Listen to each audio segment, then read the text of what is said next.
Assalamualaikum warahmatullahi wabarakatuh kepada semua penonton yang bersama saya pada petang ini, terutamanya kepada penjawat awam seluruh negara dan juga pada mereka-mereka yang sempat bersama dalam satu ceramah dalam sekitar 2 jam di atas tajuk teknik penyelidikan pengajian sarjana dan juga Doktor Falsafah. Saya ingin mengucapkan terlebih dahulu kepada Intan Bukit Kiara yang telah menjemput saya pada kali ini untuk bersama-sama dengan seluruh peserta untuk kita menyusuri bagaimanakah langkah-langkah utama dalam menyediakan satu pengajian yang boleh memberikan implikasi kepada apa yang akan kita hasilkan. Okey, bersama anda kita akan lihat saya akan menggunakan slide pada kali ini. Harap sesiapa yang perlu mencatat, sediakanlah dengan pen dan pensel anda. Walaupun saya percaya pihak Intan menyediakan rakamannya, tetapi tentulah rakamannya juga akan dalam konteks yang sama. Perlukan juga pendetailan daripada anda sendiri untuk mencatat apa yang bakal saya ceritakan. Okey, saya menganggap semua yang sedang bersama saya adalah mereka yang baru bercita-cita ataupun baru mendaftar, tidak kiralah tajuk apa sekalipun, bidang apa sekalipun, kerana apa yang akan saya sampaikan pada kali ini adalah berbentuk umum, meliputi semua genre penyelidikan ataupun bidang kajian. Okey, isu pertama yang akan timbul adalah tajuk kajian. Okey, selalu saya dapat persoalan, apakah tajuk kajian yang sesuai kita nak lakukan? Tentulah anda boleh bayangkan bagaimana saya ingin menjawab persoalan tersebut. Mereka datang daripada Fakulti Pengajian Pendidikan, mereka datang daripada Fakulti Pengajian Islam, mereka datang daripada management, datang daripada engineering, datang daripada pelbagai latar belakang. Tanyakan tajuk kajian yang sesuai untuk mereka. Jadi saya tidak ada kuasa magic untuk memberikan tajuk dalam semua aspek, tetapi saya akan memberikan suatu penjelasan yang anda boleh ikuti supaya anda boleh memastikan tajuk yang anda akan lakukan itu sekurang-kurangnya ada satu asas yang kokoh. Maka saya memperkenalkan apa yang saya sebut sebagai model, iaitu akronim kepada M, mass media, O, own experience, D, discussion, E, event, L, literature. Okey, sekiranya anda ingin melakukan kajian, pertama yang dianggap sebagai satu kajian yang perlu, satu kajian yang kita katakan dapat difahami keperluannya apabila isu-isu yang dikaji itu isu yang terbit dalam mass media, keluar dalam televisyen, keluar dalam surat khabar, okey, keluar dalam ucapan-ucapan pemimpin-pemimpin kita, okey, dibicarakan di khalayak dalam medsos. Jadi perkara itu mesti ada sesuatu yang menarik hingga dibincangkan, dan yang paling cantik sekiranya ia dibincangkan bukan sahaja secara lokal tetapi juga dibincangkan secara global. Kalau itulah tajuk kajian yang kita boleh fikirkan, itu satu yang sangat menarik. Contohnya dalam bidang kewangan, apabila masyarakat dunia bercerita pasal fintech, okey, finance technology, okey, dalam pendidikan mereka bercakap pasal pendekatan STEM, okey, dan juga bidang-bidang lain yang anda lebih arif tentangnya. Jadi kalau perkara itu dapat diketahui, maka itulah satu tajuk yang paling istimewa. Kenapa? Kerana anda boleh membentangkan dapatan kajian anda serata dunia, dan scholar-scholar lain, sarjana-sarjana lain bersedia untuk mendengar dapatan tersebut, tetapi maybe dalam konteks Malaysia, dalam konteks maybe Asia Tenggara. Jadi pastikan yang pertama, apa yang anda ingin lakukan itu adalah sesuatu yang diketahui dalam bidang anda sendiri, bukan bidang lain Kalau cerita pasal fintech, orang bidang lain tak tahu. Jadi orang bidang anda sendiri yang tahu. Jadi itulah langkah pertama untuk kita membuka pemikiran kita tentang tajuk kajian yang dianggap sesuai untuk kita lakukan. Jadi kalau siapa yang sedang memikirkan tajuk kajian yang bersikap lokal, hanya di tempat kerjanya sahaja, yang bersifat kita katakan sangat spesifik, maybe kajian itu satu kajian yang maybe tidak sangat diperlukan oleh pihak lain. Sumbangannya maybe sedikit dan anda akan menghadapi masalah kemudian untuk menerbitkannya dalam pelbagai media selepas anda mendapat data. Itu yang pertama. Yang kedua, bukan saja ianya keluar dalam mass media, dibincang dalam masa masyarakat. Kalau anda sebagai pentadbir, penjawat awam menjadikan sebagai isu utama, dan bukan saja penjawat awam di Malaysia tetapi juga penjawat awam seluruh dunia bercakap tentang perkara yang sama. Pasal kualiti umpamanya kan, pasal penggunaan IT, pasal kerahsiaan kerahsiaan data-data kerajaan. Macam mana kita boleh menggunakan data analisis untuk melihat corak. Kalau itu yang dibincangkan, maka itulah yang paling istimewa, dan lebih baik lagi kalau ianya melibatkan pengalaman sendiri, our own experience. Anda bekerja di bidang, katakan di Kementerian Keuangan, anda bekerja menguruskan data, dan perkara tersebut diperlukan dalam masyarakat dunia sedang bercerita tentang big data, maka itulah kajian yang paling sesuai bagi anda, kerana anda juga terlibat dengan apa yang sedang dibicarakan. Membuat kajian adalah satu perkara yang berbeza daripada kita berbincang sesama rakan, melalui saluran-saluran yang biasalah, sama ada mesyuarat ataupun melalui email. Jadi kita memerlukan apa yang dikatakan sebagai discussion, perbincangan, untuk memastikan tajuk yang kita ingin lakukan tersebut adalah tajuk yang sesuai untuk dijalankan dalam bentuk satu kajian. Kita boleh berbincang dengan mereka yang berpengalaman. Kalau anda sebagai penjawat awam, maybe ada penjawat awam yang telah pun selesai menjalankan kajian ataupun telah pun bergraduat, maka maybe mereka adalah tempat untuk anda berbincang kesesuaian tajuk yang telah anda pilih. Di samping itu, anda juga boleh mendapatkan pakar-pakar yang berkaitan dengan tajuk yang anda ingin lakukan. Tak kira di mana sajalah. Maybe mereka itu adalah kumpulan yang pelaksana, yang tahu apakah elemen yang patut dijadikan kajian, ataupun kepada sarjana-sarjana di institut pengajian yang juga boleh memberikan pandangan bahawa skop-skop tertentu adalah skop yang perlu anda berikan perhatian. Jadi bukan saja keluar dalam media massa, bukan saja anda hanya sekadar ada pengetahuan, anda juga kena refine pengetahuan tersebut dengan kelompok-kelompok yang maybe ada pengetahuan dan juga pengalaman melakukannya. Sekiranya anda telah pasti bahawa ada satu skop kajian, maka boleh ambil kesempatan untuk terlibat dengan event.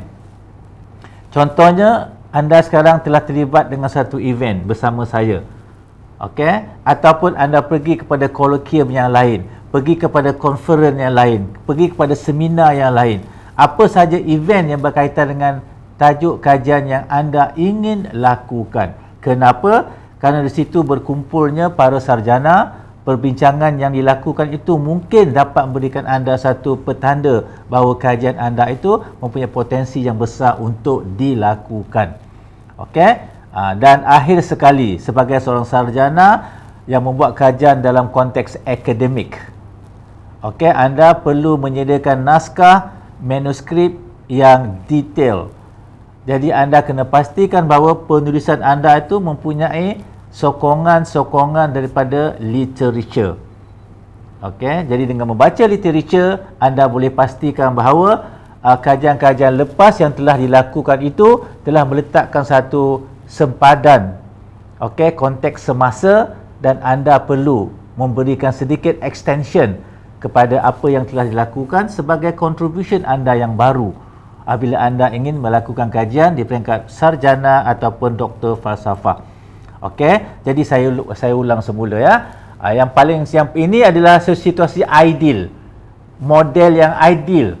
Okey, sesuatu tajuk tu yang melibatkan mass media, perbincangan massa, lokal dan juga international. Itu tajuk yang paling baik. Okey, dan kalau anda boleh expert dalam satu bahagian tersebut, anda ada kalanya diberikan kesempatan pula untuk present tajuk yang anda kaji tersebut di luar negara. Kerana semua orang maybe ingin mengetahui apakah yang telah anda perolehi, dan tentulah tajuk tersebut dalam pengetahuan. Okey, your own industry, your own industrial experience, itu yang lebih sesuai. Okey, dan tentunya sebagai seorang novice kita perlu discuss untuk melihat banyak pula perspektif kajian yang kita nak lakukan, dan memantapkan lagi dengan kita terlibat dengan event-event, terutamanya event-event yang membincangkan dapatan-dapatan hasil kajian, terutama seperti kolokvium yang dianjurkan oleh Intan ini ya. Ada satu ruang untuk anda lihat bahawa apakah potensi kajian anda pula untuk memberikan sumbangan selanjutnya daripada apa yang telah dikaji. Dan akhir sekali anda kena menguasai literature. Tidak ada alasan ya. Nanti kita akan lihat ya, kalau ada ruang kita akan demo ya, bagaimana literature boleh membantu anda untuk menyediakan sebuah kajian yang komprehensif, yang melambangkan kesarjanaan anda selepas anda bergraduat. Okey ya. Itu yang pertama. Okey. Isu yang kedua. Slide saya ini lebih kepada kumpulan persoalan-persoalan yang lazim timbul apabila seseorang itu ingin melangkahkan kakinya, okey, menjadi seorang penyelidik, pengkaji, melanjutkan pelajaran. Kalau kita nak kahwin, kita pergi kursus kahwin. Dan dalam kursus kahwin tu banyaklah ustaz cerita kan, apa isu-isu yang akan timbul selepas kahwin. Yang utama-utama lah kan. Contohnya suami bekerja ada gaji, isteri bekerja ada gaji. Gaji suami isteri punya, suami punya, gaji isteri punya. Okey. Jadi macam tu lebih kurang kan. Jadi kita tak tahu kan. Ada isteri dia bagus, dia kata gaji dia adalah gaji dia saja. Okey, satu sen pun tak nak bagi kepada. Jadi kalau macam tu baik duduk rumah kan. Okey, dah dia keluar rumah, meninggalkan kerja, sebahagian besar kerja rumah kita kena buat, lepas tu gaji dia punya. Jadi itu perbahasan mereka dalam kursus kahwin lah kan. Okey, sama juga dalam kita buat kajian, apakah yang kita nak lakukan supaya dia menjadi satu kajian. Okey, jadi kajian ini kalau bahasa Inggerisnya research. Okey, search tu kita mencari. Lepas tu kita mencari maknanya research, pengulangan pencarian. Jadi kenapa kita nak buat pengulangan pencarian? Kenapa? Kerana dalam hidup ini kita sentiasa inginkan progres. Masalah hari ini kita selesaikan mungkin sebahagiannya, dan masalah hari ini akan bertambah untuk diselesaikan pula oleh pihak lain sebahagiannya. Jadi manusia ni tidak akan selesai daripada masalah. Kita bangun pagi pun masalah. Apa masalah kita? Nak pilih baju, nak pilih warna tudung, okey, macam-macam kita ada masalah kan. Itu masalah yang kecil lah. Tetapi dalam buat kajian kita kena fikirkan masalah untuk kita selesaikan. Jadi saya memperkenalkan satu perkataan ni tidak biasa disebut di Malaysia. Okey, kalau salah-salah sebut putus nafas. Okey, iaitu problematization, daripada perkataan problem, okey, ataupun problematize. Okey, menjadikan dia sebagai satu masalah, sebab masalah tu nature-nya untuk kita kaji dan kita selesaikan. Sebab tu kita biasa dengar perkataan problem solving, menyelesaikan masalah. Okey, kalau kita tak selesaikan, dia kekal sebagai masalah. Jadi bila kita buat kajian, sebenarnya kita nak menyelesaikan masalah, tapi timbul persoalan, masalah apa yang kita nak selesaikan. Jadi kita perlu melihat kepada persekitaran kita dalam konteks yang pertama tadi, okey, model tadi, dan kita memilih satu. Contohnya ya, katakan sekarang ni pelajar-pelajar tidak minat matematik, pelajar-pelajar tidak minat sains. Sedangkan kita perlukan mereka yang banyak terlibat dalam bidang matematik, dalam bidang sains. Kalau dua ini mereka tidak kuasai, anak-anak kita, maka dia akan jadi satu masalah yang akan datang. Okey, tapi masalah tu tak nampak, tak timbul, mak bapak pun tak tahu. Dia bukannya masalah macam kereta tak boleh start. Kalau kereta tak boleh start, tak ada masalah. Kita panggil powerman, dia tukar bateri whatever kan, atau tukar kereta baru, tak ada masalah. Tapi masalah yang dikatakan macam hypothetical, masalah yang wujud, yang kita kena selesaikan sebab dia akan ada impact kepada masa depan.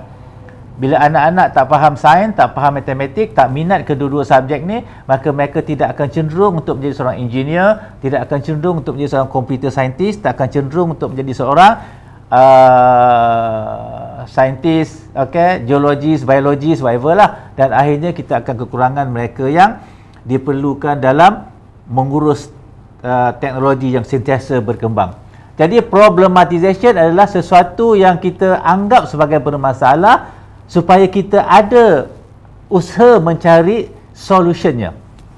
Kalau kita katakan, alah pelajar tu tak kisah, tak ada masalah, dia tak minat, tak apa kan, siapa yang minat sajalah. Kalau kita ada 100 pelajar, 3 orang yang minat sains, 3 orang minat matematik, biarlah 6 orang tu, yang lagi 94 tu tak ada masalah apa-apa lah, biar je. Kalau kita anggap macam itu, maka macam itulah dia. Tapi kalau kita problematizekan, jadikan dia sebagai satu masalah, supaya dia dapat diselesaikan, maka itu dinamakan problematization. Sesuatu yang kita seperti sengaja untuk meletakkan dia dalam situasi bermasalah. Jadi itu adalah sesuatu yang kita katakan sebagai sebagai kebolehan kita untuk melihat solution kepada apa yang kita fikirkan sebagai satu masalah. Sebab dunia ni penuh dengan masalah. Cuma apakah bentuk masalah yang kita nak pilih? Yang pertama tentulah masalah yang ada keperluan untuk diselesaikan. Ada masalah yang maybe tidak ada keperluan segera. Dia tidak ada keperluan. Dia ada masalah tapi tidak ada keperluan. Contohnya kereta kita kan. Kereta kita ada masalah. Apa masalahnya?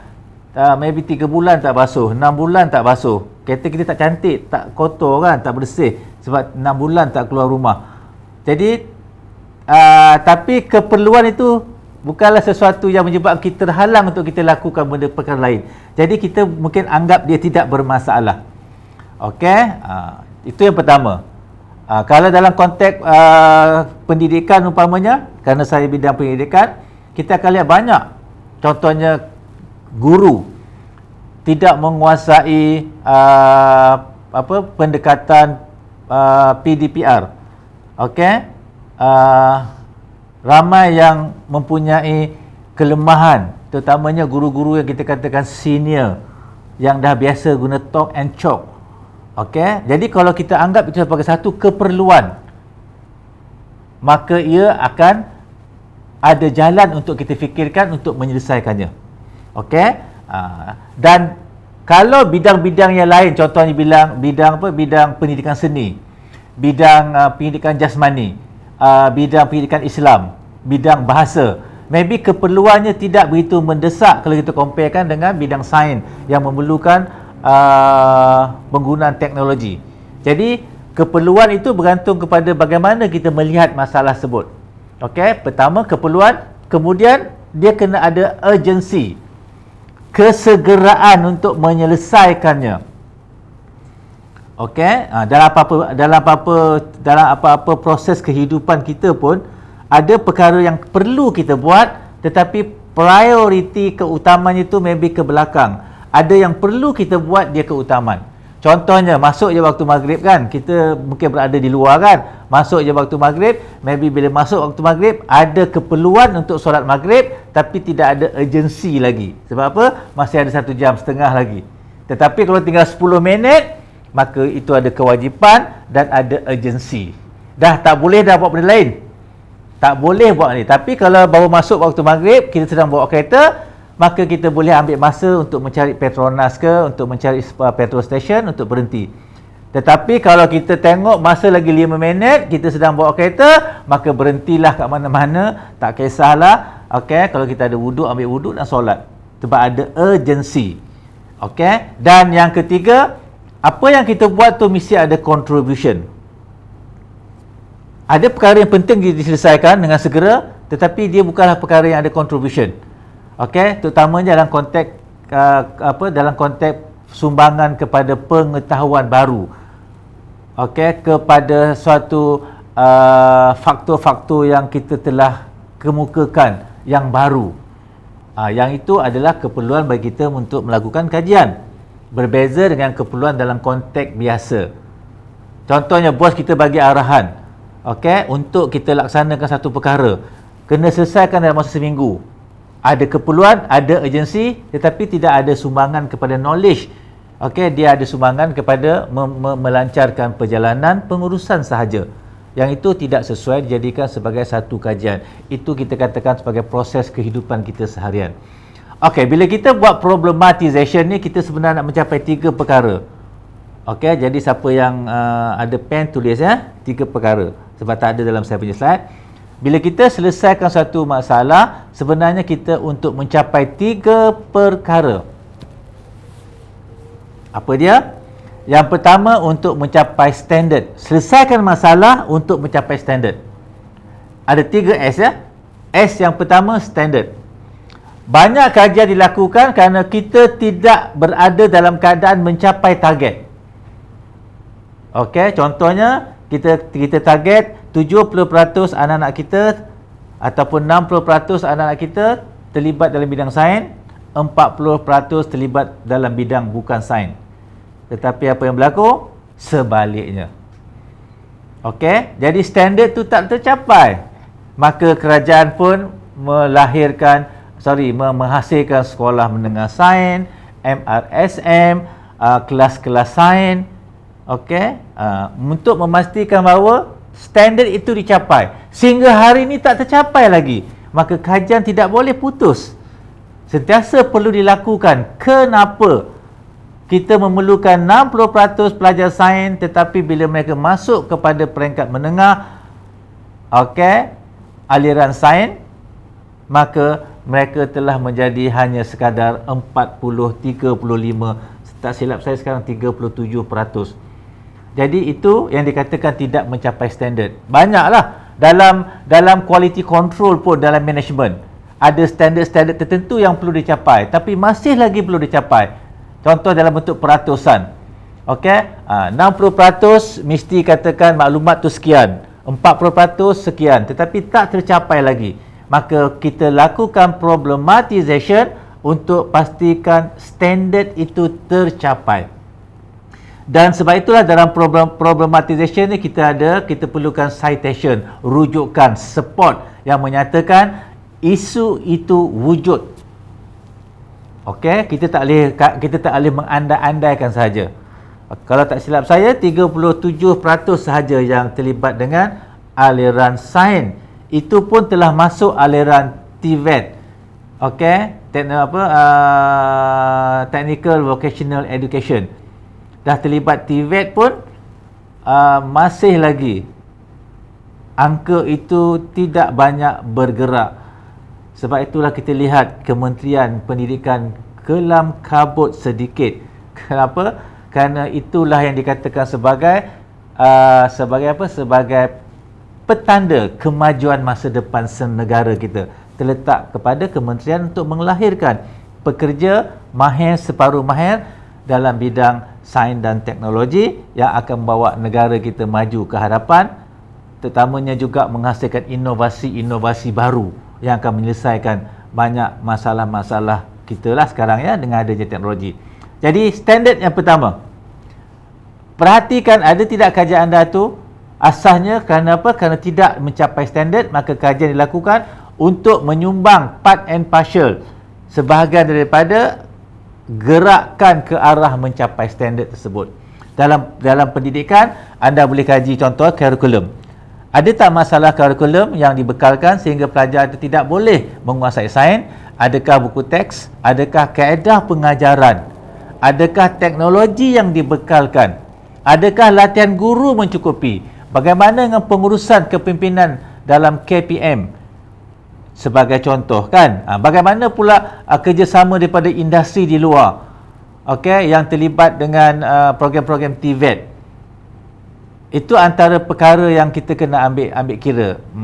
Maybe mesti juga terlibat, okey, untuk memberikan galakan kepada higher education, terlibat dalam bidang innovation, supaya negara kita sekurang-kurangnya boleh bersaing dengan negara seperti Taiwan, seperti Korea Selatan, ya, dan maybe jiran kita juga dengan Singapura dari konteks pengetahuan dalam bidang teknologi.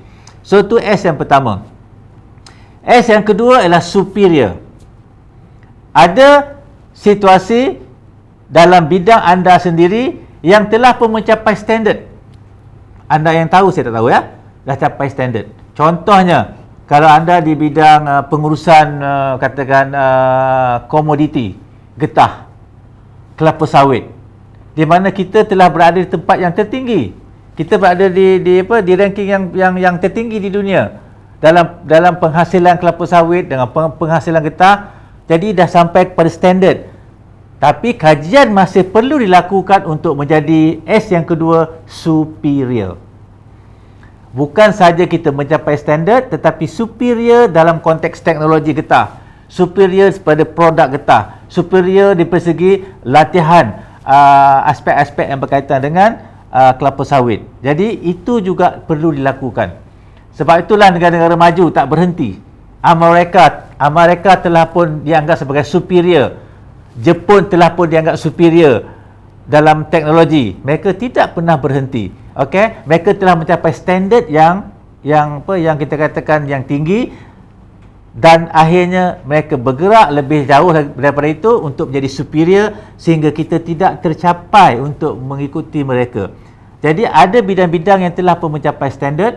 Okey, contohlah kalau kita katakan sekolah berasrama penuh, MRSM, telah pun mencapai satu standard di mana semua pelajar mendapat 10A.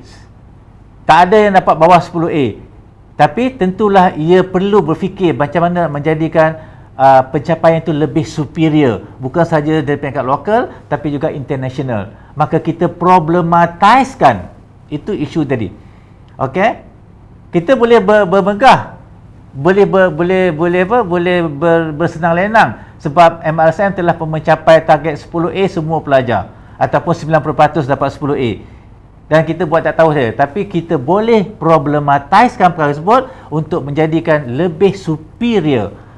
Boleh pelajar ini mengambil bidang-bidang yang kita katakan sebagai bidang-bidang yang lebih mencabar, okey, untuk meninggalkan standard yang telah pun dicapai. So yang kedua untuk mencapai superior. Yang ketiga S, iaitu siapa boleh teka? Siapa yang mengikut saya punya Facebook, dia tahulah, ya, banyak saya tulis, ya, iaitu specialty. Ada bidang yang kita tak ada standard. Ada bidang yang kita tak perlu capai superior, tapi kita nak ada specialty. Okey, contohnya contohnya kalau saya bawa balik, ya, dalam konteks pengurusan, di mana Malaysia ni masyarakatnya berbilang kaum. Apa yang baik di luar negara tak semestinya baik di Malaysia. Okey, jadi kita kena buat kajian supaya adanya satu pengurusan yang special untuk Malaysia dan negara-negara yang seperti Malaysia. Kita banyak specialty, ya. Contohnya dalam menguruskan pelbagai kaum. Negara lain satu kaum je pun bergaduh juga. Kita ni dah berbagai kaum, berbagai agama. Satu kaum pun ada 2-3 agama. Okey, jadi bila campur dah berbagai. Termasuk lagi agama-agama yang kita katakan sebagai agama-agama yang bukan mainstream. Okey, maybe kita ada agama Buddha, agama Hindu, agama Kristian, agama Islam. Ada juga agama-agama lainnya di sana sini, dan kita boleh mengurus. Tapi tentulah kita tidak akan pernah berpuas hati, kerana ada banyak lagi elemen yang boleh kita kaji supaya specialty ini menjadi sesuatu yang betul-betul cemerlang dan gemilang dan terbilang. Okey, orang lihat saja Malaysia, dia tahu Malaysia sebuah negara contoh untuk negara berbilang kaum di mana rakyatnya tinggal secara harmoni. Ramai orang datang, ya. Contohnya mereka juga kadang-kadang menganggap Malaysia ni negara Islam. yang modernis, negara Islam yang moden, okey, yang mempunyai toleransi yang kita katakan istimewa. Jadi itu specialty yang ada pada Malaysia. Kita tak ada standard, kita tidak ada superior, tapi kita mencapai apa yang kita katakan specialty. Okey, jadi kita buat problematization. Tujuannya apa? Tujuan untuk mencapai 3S dan pastikan apa yang kita telah rancang itu ada keperluan, ada kesegeraan, dan akhirnya dapatan itu akan ada contribution. Okey, nanti lepas ni kalau ada persoalan boleh tanya saya. Okey, so kita pergi kepada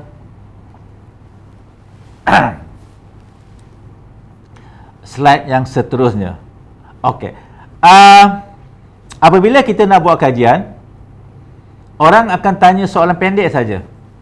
What is your research about? Kita naik apa? Kita naik bas, naik kereta, masuk ke mana-mana kan, duduk, ada orang sebelah yang juga contohnya buat kajian, dia tanya, you buat kajian pasal apa?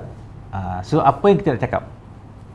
Tentulah kita cakap pasal latar belakang kajian kita. Sama macam kita jual produk, supaya orang faham apa produk yang kita jual. Jadi saya letakkan sebagai tajuk latar belakang kerana kita sendiri kena tahu. Ada kalanya kita bercakap perkara yang tak perlu kita cakap pun. Contohnya, you buat kajian pasal apa? Oh, saya nak membandingkan menggunakan t-test. Orang pun tak faham apa itu t-test. Orang pun tak nampak apa kita buat kajian. Sebab kita tak cakap pasal latar belakang, kita bercakap pasal analisis data. Okey? Konon-kononnya kita rasa macam itu dapat menerangkan segalanya, tidak ya? Jadi ada 4 perkara yang saya ringkaskan di sini ya. Lain sikit tau kalau berceramah depan skrin besar. Okey, dah dekat 2 tahun ya berceramah dalam bilik tau. Hari ini dekat skrin besar dekat Intan. Okey, kena pula ada pegawai-pegawai orang besar-besar Intan di sekeliling saya ni. Awak tak nampak tau, saya nampak. Okey, terima kasihlah kepada technician kita yang sentiasa bersama. Okey. Pertama, awak kena faham apakah topik kajian. Okey. Kajian saya tentang apa? Topik lah. Dan saya selalu beritahu kepada pelajar, kalau mak kita tanya, kita jawab tak? Kan? Kalau mak tanya, mak kita faham, bermakna kita faham kajian kita. Contohnya Usman, kajian ni pasal apa Usman? Kajian ni mak pasal pasal pembinaan modul menggunakan struktur equation model. Mak tak faham. Topik kajian saya ni mak nak tengok kalau pelajar itu lelaki ke dia, perempuan ke dia, daripada keluarga kaya ke, daripada keluarga miskin ke, dia suka tak nak belajar perkara ini. Jadi macam tu kalau kita boleh jawab, maka kita faham kajian kita. Okey, jadi pertama bila kita nak menerangkan, kita kena faham dulu apakah kajian kita, dan kajian itu mesti nampak sesuatu yang penting untuk kita lakukan. Okey. Saya akan ambil contoh yang saya banyak terlibat, dan maybe tajuk itu juga tajuk yang melibatkan banyak ibu bapa dan juga anak-anak dalam bidang pendidikan. Okey, sekarang ni kecoh pasal pendidikan STEM, Sains, Teknologi, Engineering, Matematik. Okey, jadi bila tanya kajian awak pasal apa? Kajian saya tentang pelaksanaan pendidikan STEM di sekolah. Kan, kalau dengan mak tak boleh cakap itulah. Dengan mak kata, saya nak kaji budak-budak sekolah ni, dia suka tak sains dengan matematik mak? Nak tengok tu. Macam kenapa pula dia tak suka? Jadi tu bahasa kita dengan mak kita lah. Jadi mak kata, oh mak faham. Okey. Jadi topik kita adalah topik ni benda besar. Dahulu. Kajian saya ni tentang kemerosotan. Okey, ataupun atau berkaitan dengan pendidikan sains, teknologi, engineering dan matematik yang nak diterapkan dalam sistem pendidikan negara. Okey. Pendidikan STEM ni berasal pada US ya, Amerika Syarikat, dan nak dibawa dan diterapkan sebagai salah satu daripada tunggak Okey, masa depan pendidikan lah, tak tahu berapa lama. Okey, jadi topik kajian saya berkenaan dengan pendidikan sains, teknologi, engineering dan matematik. Itu saya punya tajuk besar. Kemudian tentu orang akan fikir, walaupun orang tak tanya, kenapa buat kajian tu? Penting sangat ke? Kita kena tahu kajian kita penting. Okey, kenapa? Kajian ini penting kerana apa? Kajian ini penting kerana kita kena ada alasan lah. Pertamanya, masa depan negara terletak kepada 4 bidang utama ini. Okey, sains, teknologi, engineering dan matematik. Okey, cuma persoalannya macam mana perkara tu nak dilaksanakan.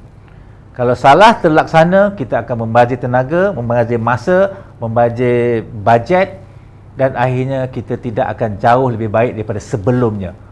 Jadi sebab itulah tajuk ni penting nak dibuat kajian, nak dilihat. Okey, supaya konteks Malaysia ini tidak semesti sama dengan konteks di luar negara. Banyak ya, dari segi buku teks. Di luar negara tak ada buku teks. Cikgunya merujuk ensiklopedia, cikgunya merujuk kepada pelbagai sumber dan mengambil elemen tersebut ajar kepada pelajar. Kita ada buku teks. Boleh tak kita laksanakan dengan buku teks yang ada di depan kita ni? Apa yang kita katakan sebagai STEM tadi. Kan, kita tak mau apa? Buku teks tu telah pun melelahkan kita. Nak masuk pula elemen lain yang juga melelahkan. Sedangkan di negara barat, mereka mengambil elemen di luar itu secara harmoni dan mengajar pelajar secara harmoni.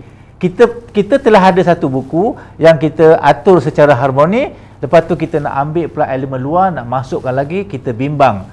Yang dikejar tak dapat, betul yang dikandung berciciran. Jadi sebab tu tajuk kajian ini penting. Okey, itu dari segi buku teks. Macam mana latihan guru? Macam mana kita nak mengajar guru ni boleh menguasai 4 subjek ini, 4 disiplin ni? Adakah satu keperluan? Adakah kita mengajar 4 disiplin ini secara sepenuhnya ataupun secara celup-celupan saja atau bagaimana? Kalau guru di US, kalau guru di UK, kalau guru di Korea, kalau guru di Taiwan adalah guru generalis. Okey, sekolah rendahnya mereka mengajar semua subjek utama. Matematik, sains mereka ajar sekali. Dan bahasa. Cikgu yang sama ajar 3 subjek sekurang-kurangnya. Kita ada cikgu sains, cikgu matematik tak boleh ajar sains, cikgu sains tak boleh ajar matematik. Tapi di US, di UK dan juga negara maju mereka boleh mengajar kerana latihan mereka begitu. Jadi kalau kita ambil STEM, boleh tak kita laksanakan? Jadi itu isu pengajaran latihan. Jadi penting, kita sendiri kena tahu bahawa problem yang kita nak kemukakan itu problem yang penting untuk diketahui. Okey? Jadi, dah kita tahu penting dan kalau ini gagal, bermakna nanti kita gagal melahirkan tenaga-tenaga yang akan masuk ke universiti. Bila kita nak bawa STEM, tiba-tiba pelajar daripada tak minat kepada lebih tak minat. Daripada tak minat kepada menyampah. Daripada menyampah kepada benci. Betul ke tu Mula tak minat. Jangan saya tak minat awak kan? Tak minat tak apa kan? Lepas tu saya menyampah. Menyampah boleh tarik kan? Tapi tiba-tiba benci kan? Tapi kalau benci tapi rindu lain lah kan? Ni benci sajalah. Kita nak itu berlaku. Okey? Tapi bila kita katakan benda tu penting, tentulah banyak aspek yang kita nak kaji. Kan? Jadi banyak aspek yang jadi kita ambil aspek yang menjadi isu. Kan? Apa maksud STEM itu penting tapi tak jadi isu. Orang tak ubah apa maksud dia. Dulu kita fikir pasal kemahiran berfikir aras tinggi untuk anak-anak kita belajar. Jadi dari segi istilah tak jadi isu. Tetapi apakah isu yang kita sebenarnya nak kaji? Jadi sekarang kita nak kaji isu apa? Isu perlaksanaan pendidikan STEM itu secara umum kepada sistem pendidikan negara. Sebab kita dah kata dia penting dan topik itu topik dunia, bukan lokal saja, topik dunia. Jadi isu yang sekarang pelaksanaannya. Pelaksanaan pun besar juga. Apa fokus kita pula? Jadi saya cuma nak satu benda je. Apa dia? Saya nak lihat kepada latihan guru. Latihan guru je. Saya tak sentuh buku teks, saya tak sentuh kepimpinan pengetua, saya tak sentuh pengurusan pendidikan, saya tak sentuh penggunaan teknologi, saya tak sentuh macam mana fasiliti untuk pengajaran STEM, saya tak sentuh kepada elemen peperiksaan yang mungkin bertukar corak, tak sentuh. Saya fokus satu saja. Jadi setiap orang kena pilih satu saja untuk difokus. saya fokus kepada latihan guru. Mungkin kawan saya fokus kepada rombakan kurikulum. Mungkin kawan satu lagi tu fokus kepada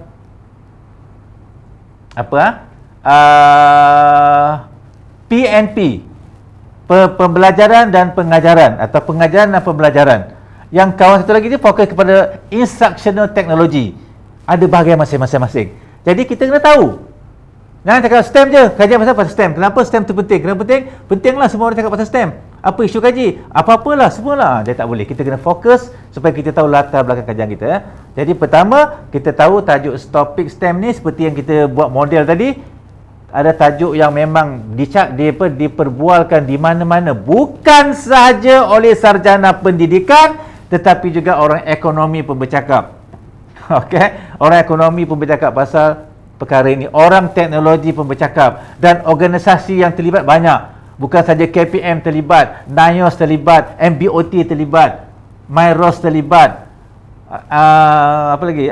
Kementerian-kementerian MOSTI terlibat, maybe MOH pun terlibat. Jadi banyak benda terlibat dengan perkara ini. Jadi topik itu sangat besar dibicarakan dan dia penting. Kenapa? Kerana kita menuju kepada masa depan yang memerlukan penggunaan teknologi yang berkemajuan tinggi. Siapa nak menguruskan data? Kita banyak data. Siapa nak uruskan? Saya percaya Intan banyak data. Kan? Sebab apa? Sebab Intan dia ada satu ada magic wand. Apa magic wand ah? Tongkat sakti. Dia kata kita nak data ni semua orang kena bagilah. Jadi dia ada tongkat sakti, tapi data yang beribu juta ni nak buat apa? Untuk mengkaji pattern, corak, projection kepada kemajuan dalam pengurusan negara. Jadi siapa nak buat? Tentu orang yang tepat, orang yang kena buat kajian dan belajar bagaimana untuk menguruskan data. Dikatakan sebagai data raya. Okey, ataupun bahasa Inggerisnya big data. Siapa nak buat? Jadi yang itu kita fokuskan ya. Kepada satu aspek. Okey, itu latar belakang kajian.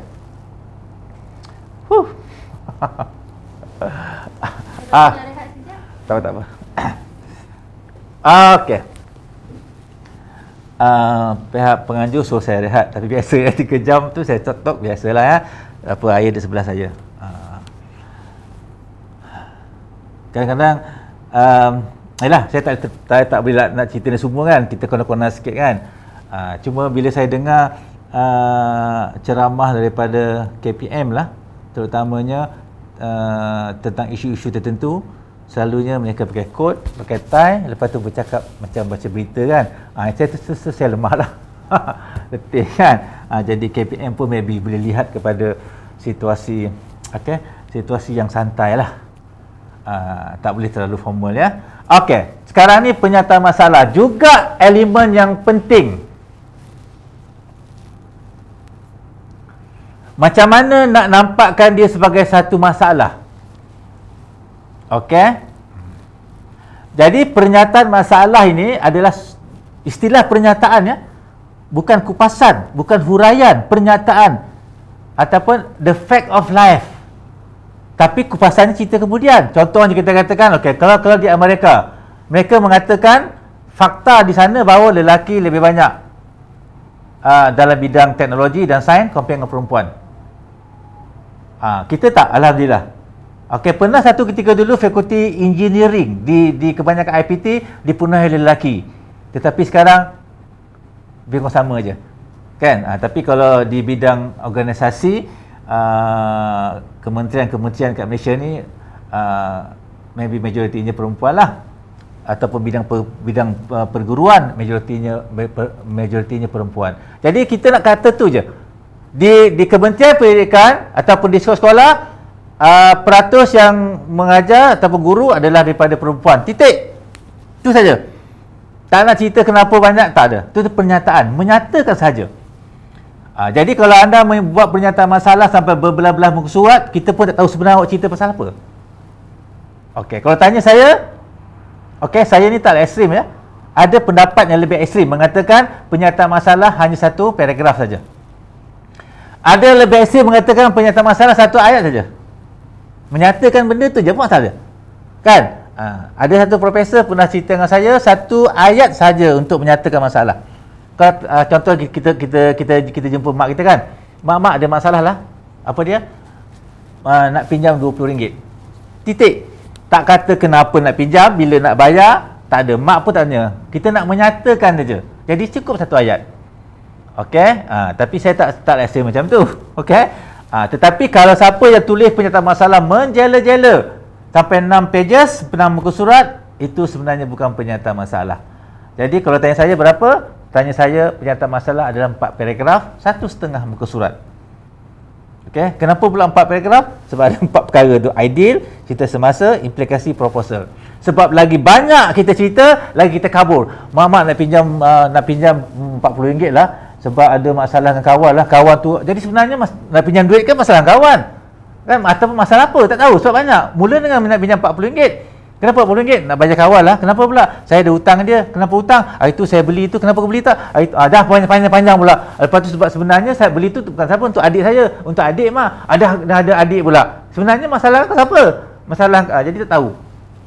Sebab tu lah bila panjang tak ada. Mak nak pinjam RM40. Jadi bila bagi RM40 selesai masalah. Kau nak guna RM40 untuk buat apa tu? Masalah engkau. Selesaikan sendiri. Yang tahu engkau ada masalah RM40 kan, mak bagi RM40. Settle masalah. Jadi itulah pemahaman ya tentang penyelesaian. Jadi untuk menyatakan ada masalah, ada 4 perkara. Okey, kenapa ceramah macam ni penting? Sebab buku tak cerita macam ni. Tak ada buku yang cerita macam ni. Kalau ada buku cerita pun kadang-kadang dia cerita sampai terlalu panjang ataupun terlalu pendek. Kita pun tak boleh nak connectkan dengan apa yang kita buat.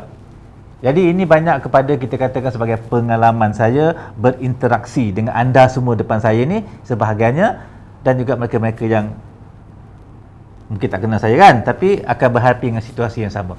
Okey, untuk kita menyatakan masalah, pertama kita kena bagi tahu apakah, sebab tadi kaitkan dengan problem kan? Jadi untuk menyatakan masalah, tentulah kita nak nyatakan apakah ideal situation. Situasi yang ideal dulu. Okey? Situasi yang ideal. Bila dah ada situasi yang ideal, kan? Contohnya kan, sebuah rumah tangga adalah suami menyayangi isteri, isteri menyayangi suami. Kesalahan suami dimaafkan oleh isteri, kesalahan isteri dimaafkan oleh suami. Itu situasi yang adil. Sebarang kekurangan sama-sama dihadapi, sebarang kelebihan sama-sama dikecapi. Wah, kan indah bunyinya kan, sesuatu yang ideal. Jadi apakah situasi semasa? Jeng. Situasi semasa itulah yang kita nak buat kajian. Okey. Kalau saya katakan tadi STEM ya. Situasi ideal apa? Pelajar kita pergi sekolah. Belajar subjek sains. Lepas tu ada robot di atas meja dia. Pergi ke makmal, ada komputer, ada teknologi. Akhirnya dia kata seronok belajar sains, dan dia kata dia nak jadi saintis. Yang ini pula minat nak jadi botanis, tanam tumbuh-tumbuhan. Okey, masuk ke makmal, ada satu tempat di mana boleh tanam pokok dan boleh tengok di bawah mikroskop, dan dia rasa seronok untuk menjadi botanis. Yang ni pula suka campur-campur pula. Campur larutan ni. Ada tukar warna pula. Lepas tu dia berminat. Jadi itu situasi gambaran ideal. Okey? Kenapa kita kena tahu situasi ideal? Sebab kita kena tahu bahawa kalau tidak menepati situasi ideal itu, maka itulah situasi yang kita nak kaji, yang dikatakan masalah. Namun situasi semasa sekarang, apa dia? Pelajar tak nak sains, pergi makmal hanya ada kerusi dan bangku saja, kan? Pergi kat luar nak tanam pokok, orang lain tengok. Belajar sains kan kat kelas, kenapa kat luar? Ni kenapa comot ni? Kan? Baju kena putih, kenapa comot? Sebab buat tanam pokok kat luar. Tak boleh. Jadi situasi semasa tak membenarkan situasi itu berlaku. Pengajaran dan pembelajaran tu tidak menepati situasi ideal. Lepas tu kita nak minat robot, adalah katakan satu robot dibeli untuk pakai 40 orang, 5 kelas. Lepas sekali pakai, hancur robot tu. Okey. Jadi itu masalah. Jadi kalau kita tahu situasi ideal tadi, maka kita kata, oh, ini situasi semasa.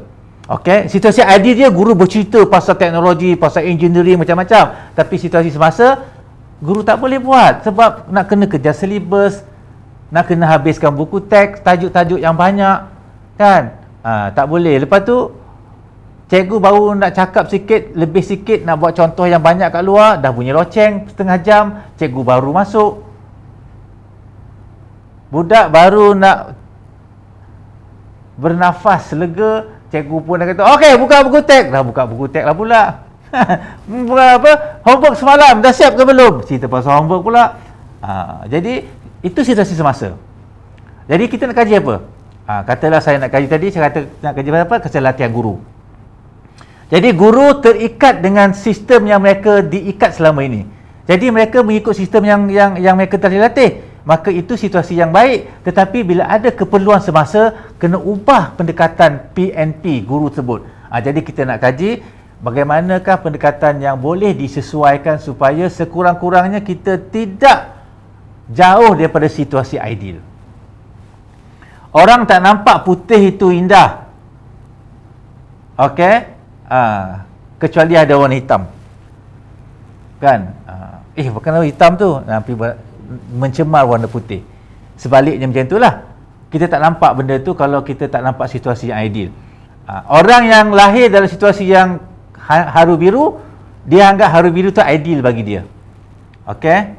Katalah dia tinggal di, saya pernah pergi satu negara, ya. Saya sebut negara tu. Negara tu kalau dia berkemah atau dia bawa barang, dia tinggal situ je.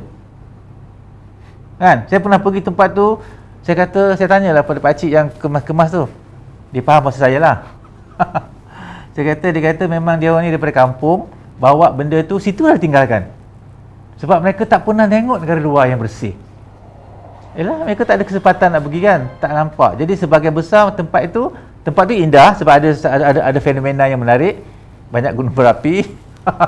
Tapi itulah masyarakat dia tak boleh nak bersih sebab mereka anggap situasi yang begitu situasi yang ideal. Jadi sebab tu pertama, untuk anda menyatakan masalah, anda kena ceritakan dalam satu paragraf. Okey, contoh ya, TVET. TVET ni Technology Vocational Education, ya. Ataupun PTV, pendidikan PT, teknologi teknik dan vocational. Bukan bidang saya, PTV. Okey. Jadi kita nak tahu situasi yang ideal adalah mereka dapat melahirkan tenaga separuh mahir yang bekerja dalam air conditioning, automotive, electrician, apa lagi puan? Okey. Yang bagi TV tu apa? Bagi TV technician. Tapi bila habis dia PTV, kerajaan bagi duit, dia kerja jadi apa? Sales girl. Dia kerja KFC. Dia kerja apa? Four Fingers. Kan? Dan dia seronok kerja macam tu. Jadi itu apa masalah dia? Di situasi semasanya macam tu. Kan? Jadi kita ambil statistik. Kita ambil statistik daripada bahagian PTV menyatakan bahawa daripada kajian keboleh pasaran, mereka ni adalah 90% boleh dipasarkan. Tetapi bila dibuat satu survey, hanya 60% saja atau kurang yang betul-betul bekerja dalam bidang tersebut. Lagi 40% kerja tempat-tempat yang langsung tidak ada kena-mengena dengan bidang yang mereka ambil. Jadi kita nak lihat di mana salahnya. Pengurusan ke? Jadi bila kita tahu situasi ideal, okey, saya percaya anda pun juga boleh merasakan. Kadang kita nak panggil plumber, kan, katalah nama dia Najib. Najib boleh datang rumah tak? Boleh lah Osman, tapi lepas hari Jumaat. Hari ni Isnin. Lamanya hari Jumaat, taki bocor lah. Kenapa? Kerana mereka banyak orang nakkan mereka. Tapi di mana remaja-remaja yang belajar PTV ni? Saya pernah berlaku situasi itulah. Tak boleh bang, tolong malam-malam lah bang. Malam-malam tak apa, saya bayar lebih sikit. Terpaksa lah. Saya nak pakai wifi baru ni. Kan? Saya bayar dia RM150 for nothing. Dia tak boleh buat. Dia tolong bang, nak senangkan hati saya lah. Kan? Abang tengok dulu, cocok lah. Cocok. Semacam-macam cocok dia buat, tak boleh juga. Tapi dia charge saya RM150, tak apa. Itu rezeki abang. Abang datang, tak boleh buat apa, saya tak ada masalah. Tapi sekurang-kurangnya saya puas hati. baru datang technician daripada, tapi nak tunggu mereka 1 hari 24 jam, okey, dia memberikan kita banyak masalah. Okey, kemudian kalau situasi semasa tu tak diatasi, apa implikasi dia? Apa implikasi dia? Sebab apakah tujuan PTV? Tujuan PTV ialah untuk membasmi kemiskinan. Kan? Mereka yang tidak baik daripada akademik, mereka yang tak boleh menguasai akademik, bidang-bidang yang kita katakan memerlukan cognitive ability yang tinggi, mereka tak mampu, tapi mereka boleh menjadi tenaga separuh mahir. Tapi kalau mereka tak nak jadi tenaga separuh mahir, apa implikasi dia? Apakah implikasi dia? Okey, akhirnya kemiskinan tak dapat diatasi.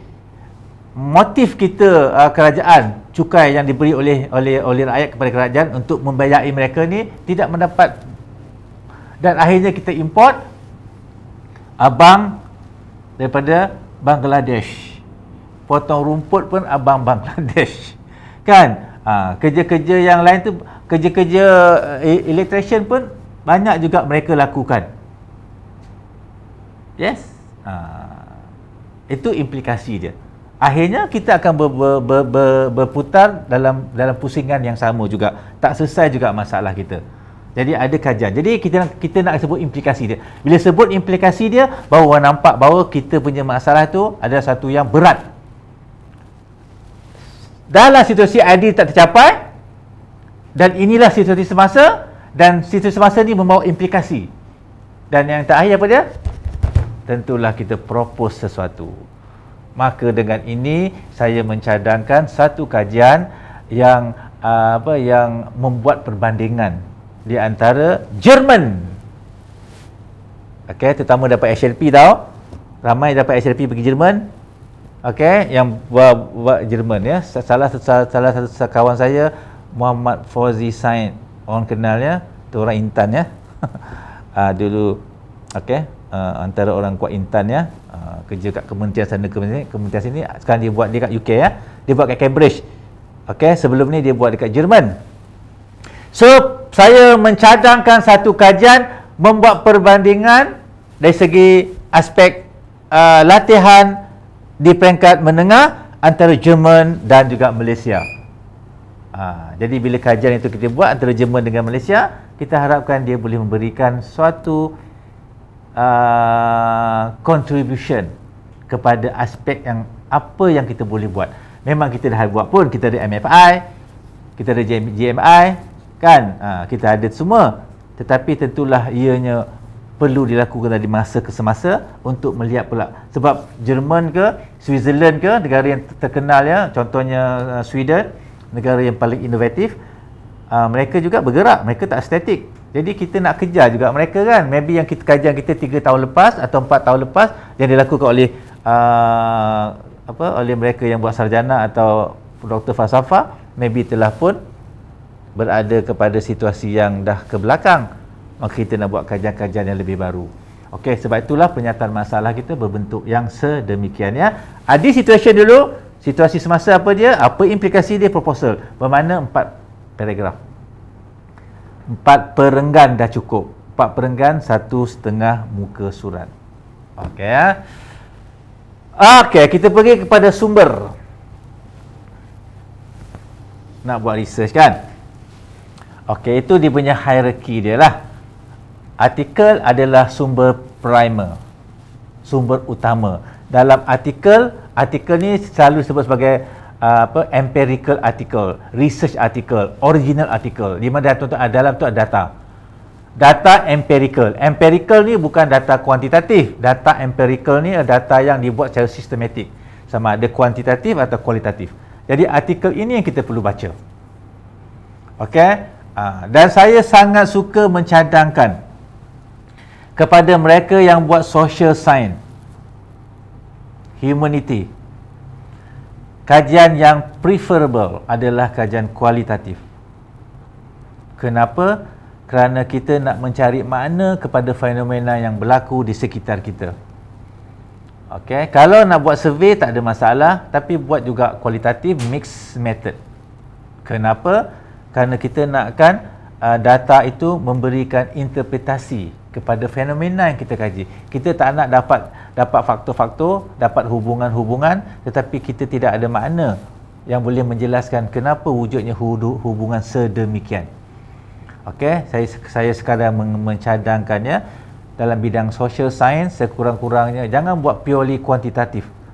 Okey, supaya ada elemen interpretation. Sebab apa? Sebab mereka yang terlibat dengan bidang kuantitatif, mereka tak ada peluang buat kualitatif. Biarlah mereka buat kuantitatif, ya. Jadi artikel itu adalah rujukan utama, di mana dia mengemukakan data-data kajian-kajian lepas lah, ataupun kajian-kajian semasa untuk kita rujuk, untuk kita letakkan bahawa kajian lepas itu berada pada satu garisan, okey, satu corak semasa, dan kita nak membuat projection, menambah lagi kepada corak masa depan. Okey, yang kedua, handbook. Handbook ni dia jangan bezakan dengan buku, handbook, ya. Okey, handbook adalah buku-buku yang mengumpulkan artikel-artikel dalam satu topik yang khusus. Okey, kalau bab dalam buku dia lebih umum. Okey, sumber ni semua berguna lah, macam-macam sumber lagi lah, ataupun sumber daripada organisasi. Sumber daripada organisasi selalunya sumber semasa dalam penyataan masalah.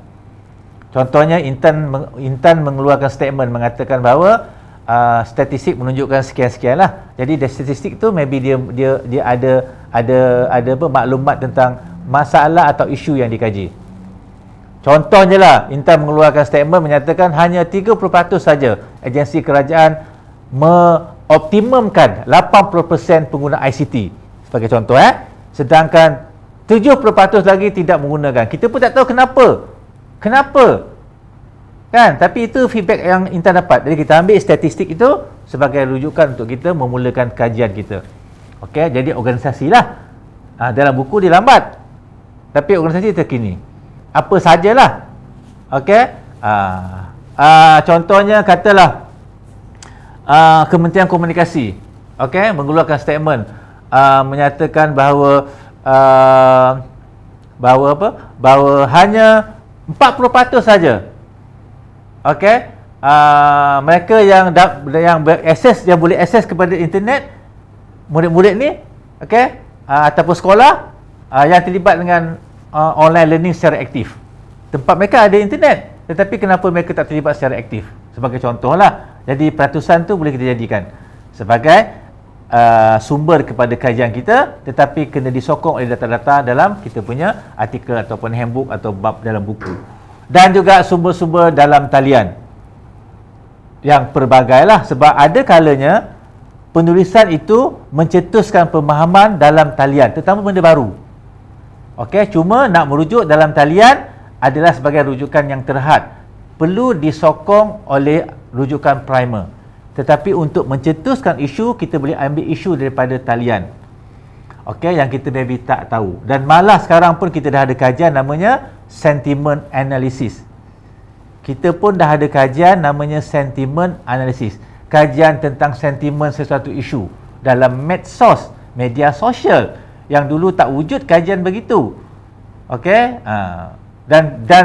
dan kajian itu telah pun dimanfaatkan sepenuhnya oleh organisasi yang terlibat dengan online business. Mereka boleh manipulate. Okey, tapi kita dalam organisasi kadang-kadang ketinggalan. Kenapa?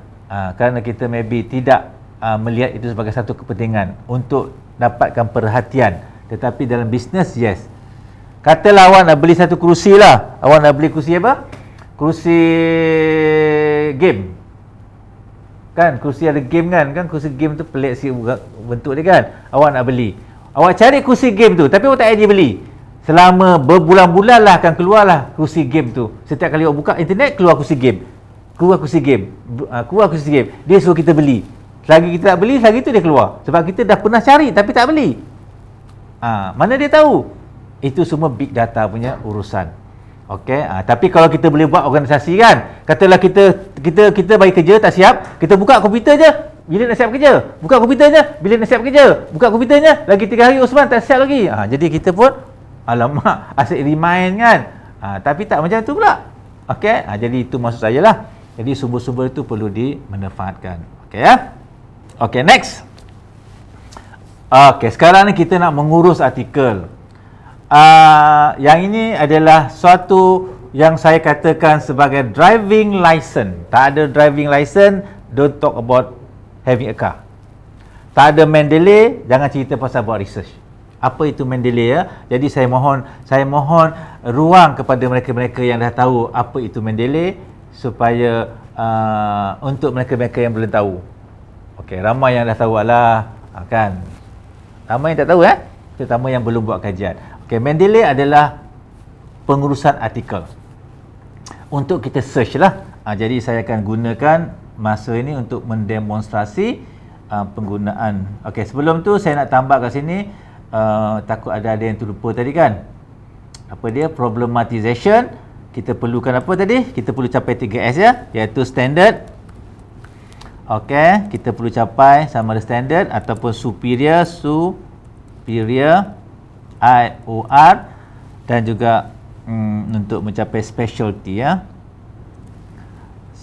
Specialty. Okey, sekarang ni saya nak tunjukkan Mendeley. Ini adalah perisian namanya Mendeley. Okey, kalaupun kecil tak ada masalah. Ini cuma demo untuk memberitahu anda lah. Tapi anda kena search sendiri. Okey, saya perkenalkan Mendeley sebab dia satu pengurusan artikel secara percuma. Okey, percuma ya, bagi mereka yang belum tahu lagi. Satu perisian yang menguruskan artikel secara percuma. Okey, contohnya ini adalah artikel. Okey, saya klik kat sini, ada sebanyak all document ya. Saya ada 2100 artikel. Wah, cantik lah pula nombor ni. Okey, macam tahun 21 kan, 21,000 artikel. Perfect artikel. Ini yang saya dah kumpul, ada 2100 artikel untuk kegunaan saya lah. Okey, kalau saya nak cari, katalah saya nak cari artikel yang saya tulis sendiri. Okey, saya type nama saya lah. Okey, OTHMAN. Okey, TALIB. Ini semua artikel yang saya atas nama saya. Kejap. Okey Ini semua artikel atas nama saya. Okey, nampak nama saya tu yang warna lebih kuning tu? Bukan saya namakan ya. Memang dah inilah artikel atas nama saya yang saya dah kumpulkan. Okey, katalah saya nak buat kajian, nak lihat pasal tadi tajuk STEM kan. Okey, saya tak pilih author lah. Saya pilih title ya. Ini artikel yang telah saya download. Nanti saya tunjukkan macam mana nak dapat artikel ni. Okey, title. Okey, saya type katakan STEM, STEM ya. Jadi semua artikel STEM keluar. Ada berapa banyak artikel STEM? Saya klik satu ya. Okey, saya klik satu artikel kat sini. Kemudian saya Ctrl A. Okey, ada 194 artikel atas tajuk STEM. Saya boleh buka nak tajuk apa? Okey, katalah saya nak tajuk Development of Personal Character through STEM Integration. Saya double klik ya. Pam. Okey, inilah artikel daripada Indonesia.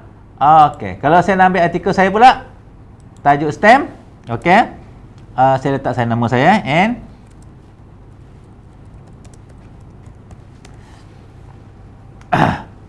ada tak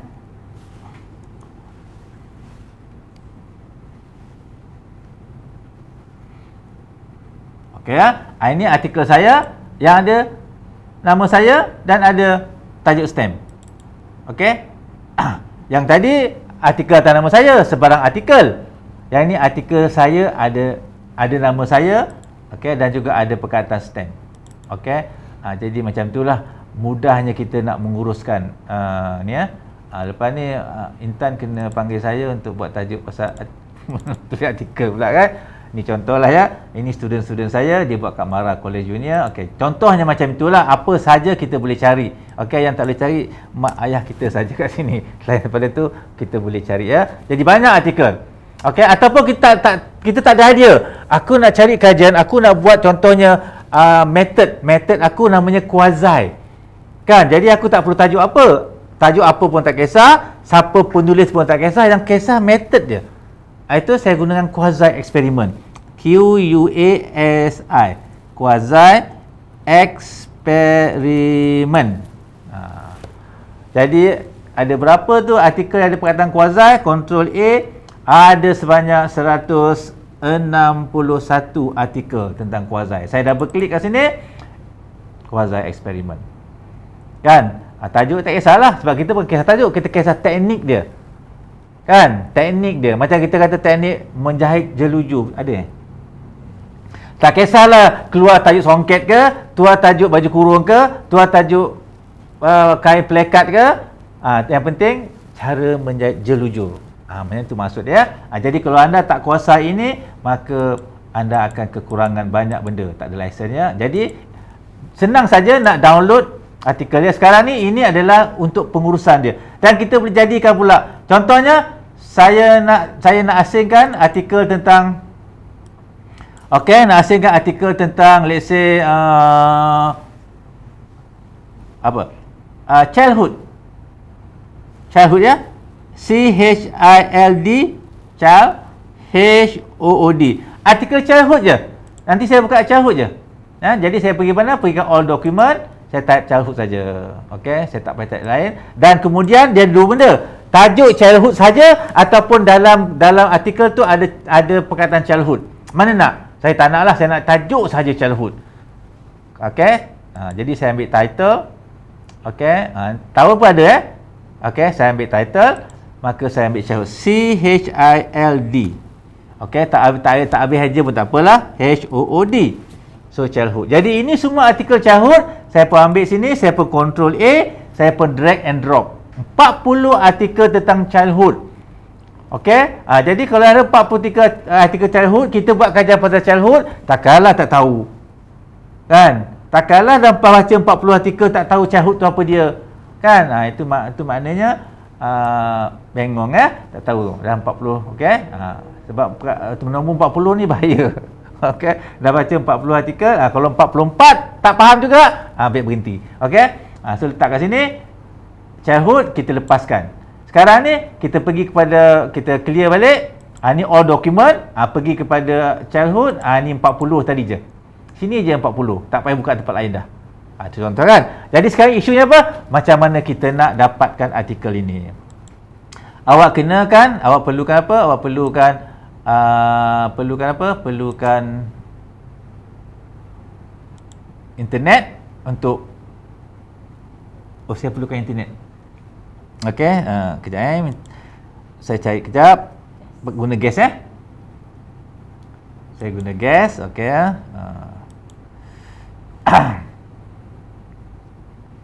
Okey, good. Connected ya. Okey, sekarang ni pertama, tak ada masalah, awak download saja Dah pergi saja kat internet, type saja Mendeley, awak download lah. Itu adalah satu benda yang biasa. Awak pandai download macam-macam benda kan. Type je Mendeley. Okey, Mendeley awak nak download kan. Nampak tu Mendeley free download kan. Awak klik kat situ, nanti adalah arahan, ikut sajalah nak download, free download. Okey, tu semualah. Okey, lepas tu akan ikut arahan-arahan tertentu. Okey, tak ada masalah apa-apa. Maka anda juga akan dapat satu lagi ni, namanya Mendeley Search Online. Ni Mendeley juga. Tadi namanya Mendeley Desktop. Bila awak download, nanti awak akan juga dapat Mendeley Desktop. Dan ni namanya Mendeley Web. Okey, nak tanya ni, Puan bidang apa Puan? Islamic Banking and Finance. Apa? Islamic Banking and Finance. Islamic Banking? Islamic Banking. Okey. Saya nak tanya Puan ni nak buat PhD katakan? Ke dah ada PhD dah? Belum ya. Islamic Banking. KING kan? Kalau terletak Islamic Banking tu, dia akan cari Islamic dengan banking. Kita nak Islamic Banking ya. Cuba enter dulu. Ini adalah semua perkataan Islamic Banking. Okey, ada 12,532. Ini bukan nak baca ni, nak tidur atas artikel Islamic Banking pun boleh. Okey, kata susahlah. Itu maknanya tak reti. Okey, Islam. Tapi kita nak perkataan Islam Banking. Nak perkataan, kadang-kadang dia keluar Islam dan banking. Kita nak betul-betul perkataan Islam Banking, kita kurung dia supaya dia mencari perkataan Islamic Banking ya. Ini kelas percuma ni ya. Mana pula asterisk ni ya. Awak tak nampak saya ada dua lampu Jadi kekok nak pandang komputer saya. Dah lah dua lampu, ada pula dua gadis di apa di tepi saya ni kan. Jadi dia 2 kali kekok pula Okey. Kita kurung dia supaya dia keluar Islamic banking je. Kita pun search Dushum, okey. So nampak tu daripada berapa ribu tinggal 9,000 kan. Tapi kita kena pilih nak baca yang terkini saja. Saya nak baca tahun 2021 saja. Dengan tahun 2020. 2021 je lah, 2021 kan. Kan? Lepas tu nak baca journal je, tak nak baca buku lah, nak journal je baca sebab journal ni sumber primer. Kan? Kemudian sebenarnya journal ni sebenarnya tajuk saya ni keluar kat mana? Keluar kat sini ada 23. Keluar kat sini ada 11. Keluar kat sini ada 11. Keluar kat sini 8. Dah tahu dah journal mana kita nak tahu yang akan keluar tajuk kita yang banyak. Dulu ada tak benda ni? Dulu tak ada. Kenapa tak ada? Sebab sekarang ni dah advance. Sebab tu siapa buat PhD sekarang sempoi saja. Kan? Orang tanya doktor apa tip? Tak ada tip-tip. Tak ada tip. Kau pelajari Mendeley semuanya. Okey, sekarang ni kita dapat 457. Okey, nak ambil open access. Apa open access? Ini nama-nama orang. Namanya apa ni? Namanya apa? Leading author. Maknanya yang banyak tulis pasal ni, dia ada 6 artikel je. Untuk guru dia lah. Dia paling banyak 6 kan? Dan lain-lain lah. Kemudian nak ambil open access. Apa open access? Kita boleh, kemungkinan kita boleh dapat secara percuma. Jadi, kita baca 250. Kan? Kalau tahun 2021 muntah tak ni 220 pun dah cukup dah. So dia dah boleh daftar dah PhD. Okey, tak ada masalah ya. Puan jadi kita nak download artikel ni. Contoh artikel ni, jadi kita bila tengok artikel ni, kita boleh pilih lah. Oh ini pasal Malaysia lah pula. Nampak. Kan? Tapi nak pasti Malaysia. Nak pasti Malaysia macam mana? Tak ada perkataan Malaysia. Tak payahlah kita nak cari pula, tak perkataan Malaysia. Keluarlah kita search ping. Letak balik ada 52 tahun 2021. Okey, ada 55 puan, cantik puan. 55 tu artikel Malaysia. Okey, semua ni buat Malaysia ni. Bukannya tipu-tipu. Tipu ke? Tak tipu lah.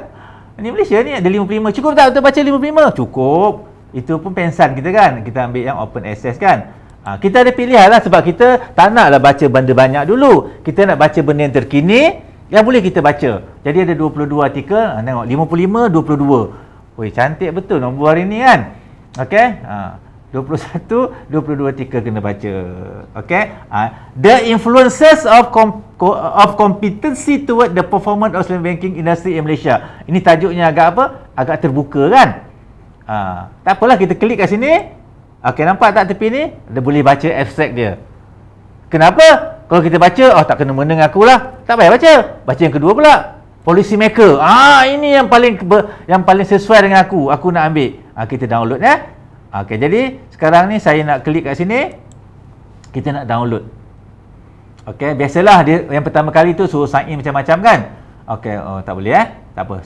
Tapi benda ni kita ambil balik. Kita cuba gunakan kejap atau view PDF ya.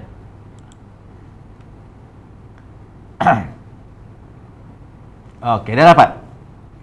Lepas ni belanja saya harap, okey? Dah dapat kan artikel ni. Nak buat apa ni? Kita nak download lah. Download dalam Mendeley. Okey, jadi okey. Kan tengok ya. Saya klik kat sini. Okey. Adalah cara nak download. Kan? Okey, sekali lagi nama siapa tadi nama dia? Okey, nama dia Kitamura. Siapalah pula Kitamura ni? Kan? Ingatkan nama Siti Haliza ke? Ini Kitamura. Tak apa Kitamura tahun bila ni? Tahun Kitamura 2021. Apa hal pula Kitamura buat kajian pasal ni kan? Dia buat BNM lah, Bank Negara Malaysia lah, The Malay Muslim. Nampak tu, Kitamura buat. Takkanlah puan tak nak buat kan? Okey, so kita download Kitamura 21. Download. Okey, Kitamura 2021. Okey, saya pun save. Pam. Okey, so kita buat magic Okey, kita buka pada Mendeley. Ini Mendeley tadi kan? Kita buka Mendeley. Okey, kita pergi kepada recently added yang kita baru masuk. Ada tak Kitamura? Ada tak Kitamura? Itulah Kitamura dah masuk dalam kita punya Mendeley. Dah dapat satu Kitamura. Baru satu. Kalau setengah jam, dah 30. Habis nak apa? Buatlah proposal. Contohlah kan. Contohlah, cakap senang kan. Okey. Jadi dah boleh buat rujukan pula. Itu namanya kita buat demonstrasi. Okey. Betapa mudahnya. Jadi katalah kita nak buat rujukan. Jadi kita pergi kepada slide yang terakhir. Okey. Ini adalah demo sekejap. Okey. Lupa pula snowball tadi. Tadi ada perkataan snowball dalam saya punya slide tadi. Ada perkataan snowball. Ni ya. Kita pergi ke bawah Okey. Apa dia snowball? Okey, kita dah search kan. Snowball tu kita mencari berdasarkan artikel kita baca. Katalah puan baca ataupun siapa baca artikel ni, balik baca artikel ni. Kita baca artikel ni, kita katakan dia buat kajian pasal apa ni? Bank Negara Malaysia. Okey, pasal The Syariah. Okey, so kita baca lagi Kita baca. Okey. Kita nak katalah because of this historical background, banking is said to be a product or summation of Islamization of banking. Katalah puan nak dapatkan artikel ni. Kan, nak dapatkan artikel ni kan. Pergilah kepada Aziz ni, 2014. Kan? Jadi kan kita dah nampak artikel yang dapat nampak tu annual report banyak guna annual report lah. Okey. Kalau journal pula, kat mana journal sini yang kata kita nak baca secara lanjut? Okey, ni annual review of psychology contoh Contohlah puan nak rujuk artikel ni sebab dia bukan berkaitan lah, katalah kan nak rujuk artikel ni oleh Campbell. Tak naklah, kita ambil baru sikit lah Kita ambil baru sikit. Itu 2000, kalau ada yang 2000, ini buku kita ambil yang journal dulu. Ni International, ini 1997, lama lagi. 2016A. A itu mana apa? Dia ada 2 artikel dalam tahun yang sama. Okey, car culture in modern Malaysia. Apa pula cerita car tu? Okey, kita ambil artikel lah, manager halal lah. Ini halal ni termasuk juga banking berkaitan kan? Dalam contemporary Islam. Okey, kita boleh ambil artikel ni. Okey, cuba kita ambil artikel ni. Okey, kita pun nak snowball untuk mendapatkan artikel ni. So pergi balik ke tempat yang kita cari tadi. Okey, di mana kita mencari dalam search ni. Okey. So kita buanglah yang kita dah perlukan. So kita perlukan tajuk ini. Tajuk ni saya nak buat secara paste saja paste. Okey, iaitu manufacturing halal in Malaysia. Kita pun search. Okey, ada tak? Sama tak dengan orang ni? Sama. Jadi benda tu namanya snowball. Apa snowball? Dia berkait-kait. Jadi kita nak baca apa kita rasa nak baca je. Jadi dia dapat contemporary.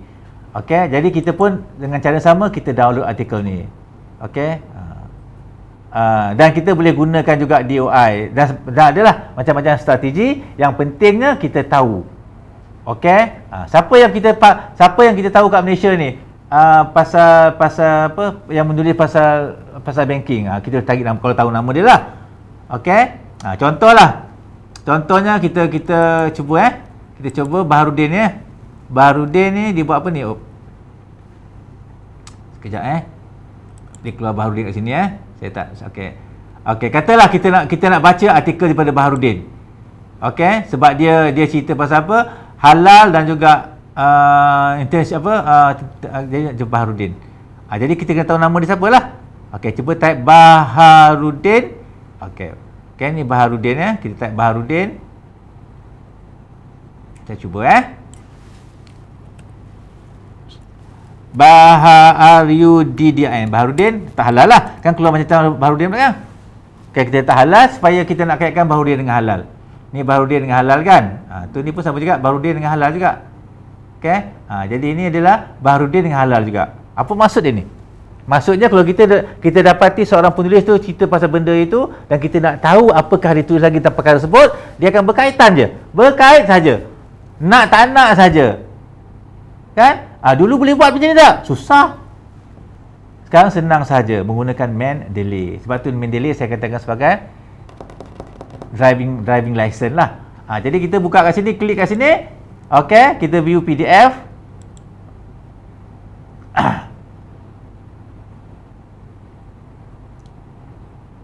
Okey, kalau tak dapat, kita pergi dekat sekarang ni banyak dah. Okey. Kalau tak dapat, kita cuba dapat di tempat lain. Okey, Google Scholar.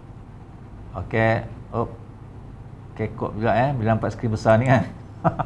Okey, kita kat Google Scholar. Mana kau? Google Scholar. Okey. Right click, kita pun paste. Okey. Kita pun search. Dah keluar si Baharudin.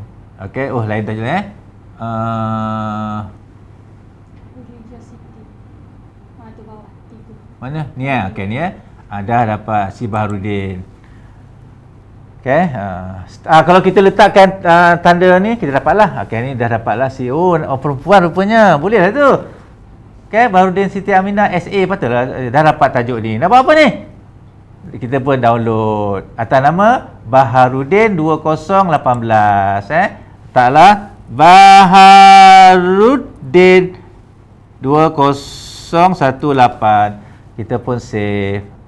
Faham? Tu je kita buat. Jadi dia pergi mana? Dia masuklah kita punya Mendeley. Okey, klik kat sini. Okey, pergi kat kita punya library. Okey, dah nampak Baharudin kat situ. Dah kita punya lah. Ambil ni, ambil Baharudin, letak dekat alamat kita buat Okey, kita buat double klik. Buat apa? Islamic banking Kita buat Islamic banking. Okey Dah dapat pergi balik pada all document. Pergilah ke all document, pergi kat recently added. Okey, ambil dua ni. Satu, tekan control. Dua, tariklah dia masuk ke dalam Islamic banking. Dah dapat dua. Okey, sambil-sambil sembang-sembang dapat dua kan. Bayangkan kalau kita ada setengah jam lagi. Mau pensan kita. Tapi janganlah tamak pula. Kita baca satu persatu. Dapatkan artikel yang relevan sahaja. Yang relevan sahaja. Kan? Kita ada pilihan lah. Contohnya kita nak bagi sedekah kan. Ramai kita mesti mara kan. Bagi kepada anak kita dulu. Lepas tu baru kepada anak buah kita. Jangan kau bagi yang lain pula nampak ini comel ni bagi tak ambil anak buah saudara mara kita dulu yang relevan dengan kita kan. Macam itulah sebab ramai lainlah anak kita 2 orang, anak buah kita 4 orang. Tak apa, bagi semua. Ini anak kita 8, dah kahwin 4, cucu lagi, pensan kita kan. Bergantunglah kepada keperluan kita ya. Saya nak tunjukkan bagaimana mudahnya kita mengurus artikel. Okey, tak ada masalah ya. Okey, kita pergi yang terakhir. Okey, iaitu zero draft. Belum lagi. Satu lagi ya. Satu lagi ya. Okey, start snowball. Lepas tu method lah. Method ya. Okey, method ni ada 4 perkara saja awak kena tahu. Apakah dia research design awak? Apakah dia research design awak? Reka bentuk kajian awak. Okey, reka bentuk kajian pula kalau boleh saya celah-celah kat sini.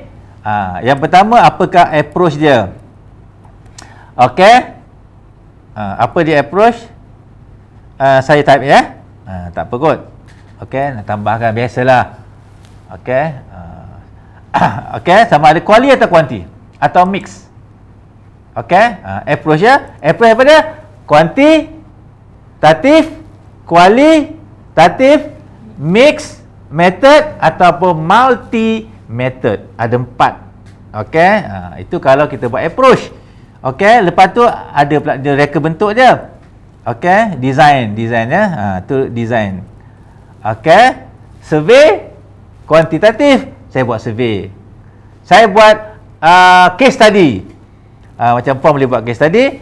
Itu namanya kualitatif. Okey, ada juga case study campur dua-dua, iaitu mixed method. Ada juga kita buat kuali tak ada kena-mengena. Kita dapat 2 data berasingan, kita interpret berasingan, namanya multi method. Jadi itulah antara perkara yang kita nak kena tahu. Lepas tu population dengan sampling. Okey, saya mencadangkan supaya macam mana ya, supaya kita ada frame kepada population. Jangan ambil kaki tangan kerajaan, tak. Ambil kaki kerajaan kategori A, kaki tangan kerajaan kategori B, kaki tangan kerajaan satu kementerian, kaki tangan kerajaan. Jangan ambil semua sekali. Nanti kita tak boleh nak buat interpretasi. Kalau sebab data kita tu jadi kuat kalau kita ada frame. Contohnya, dapatan ini merujuk kepada pegawai kategori A. Ini dia punya pendapat persepsi faktor dia. Tak sama dengan kategori B, C dan sebagainya. Tak sama. Kalau kita campurkan semua sekali, akhirnya kita nak kata kita kerajaan meaningless. Meaningless lah. Dia tak ada banyak bawa makna. Kenapa? Kerana faktor tu disebabkan oleh kategori A pun ada, kategori B ada, kategori C pun ada. Kita nak apply kat mana tahu. Tapi kalau faktor tu disebabkan daripada kategori A, contoh cikgu kan, kita ambil populasi cikgu semua, tak guna. Kita ambil cikgu sekolah rendah. Lagi cantik cikgu sekolah rendah ajar matematik saja. Ada pun itu pun ada beribu-ribuan. Jadi kita ambil, jadi bila kita dapat satu perkara tu, maka dia applicable kepada guru tersebut dalam konteks tersebut. Dan boleh applicable kepada guru matematik konteks lain. Tapi kalau kita buat guru semua sekali kita masukkan, sampling kita akhirnya tidak akan berikan maksud yang baik, terlampau umum. Okey, dan juga instrumentation ada dua juga jangan lupa instrumentation pada dua, iaitu kena validate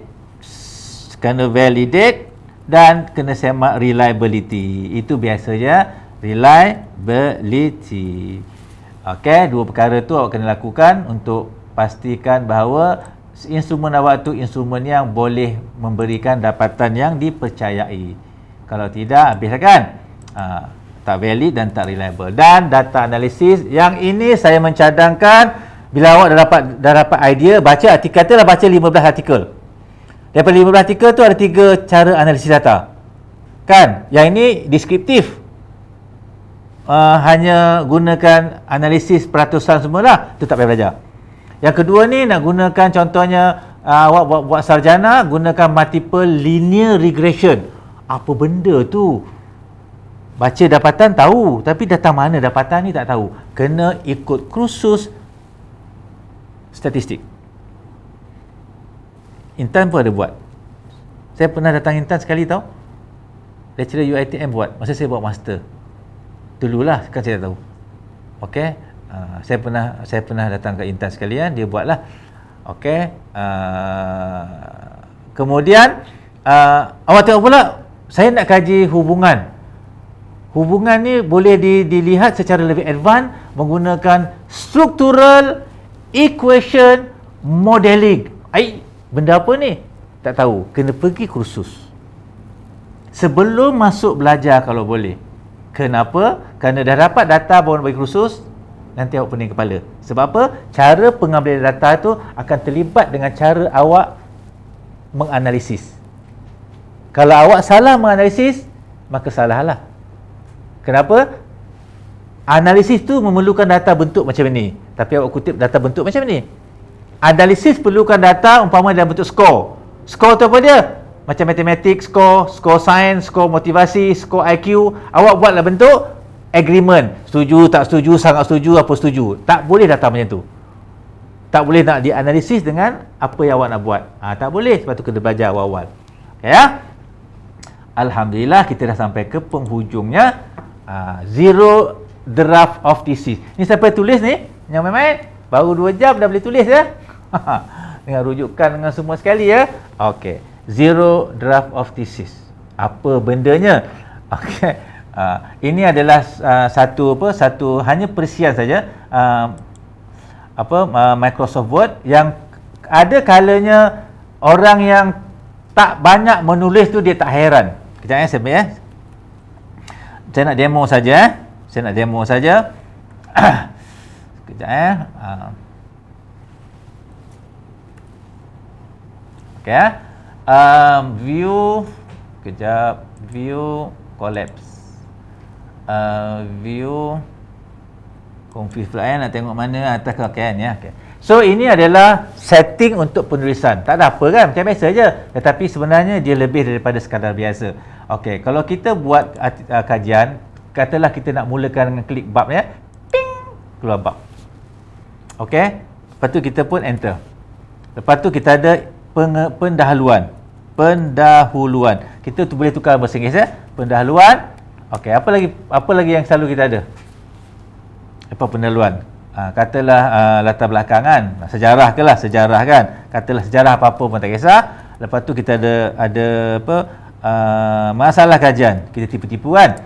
Masalah kajian, lepas tu kita ada objektif. Contoh ya. Lepas tu kita ada persoalan kajian. Ini bab pertama kan. Lepas tu kita ada apa lagi? Kita ada signifikan, hipotesis semula. Katalah kepentingan kajiannya. Kepentingan kajian. Habis. Kita pun enter kan. Jadi nampak tak kat tepi tak ada apa-apa. Jadi pendahuluan ni adalah heading nombor 2. Sebab ni heading nombor 1. Semua ni pula adalah heading nombor 3. Sebab 1, 2, 3 lah heading nombor 3. Okay, awak nampak semua kat sini kan? Semua dah muncul dekat sini. Okay, kita boleh klik saja mana. Oh, kata tersilap kan? Patutnya objektif persoalan dulu baru objektif. Kita dah type banyak-banyakan. Contoh kita dah type banyak-banyak Okey, kita dah type katakan awak tengok je kan. Ini sebab ni semua dummy saja.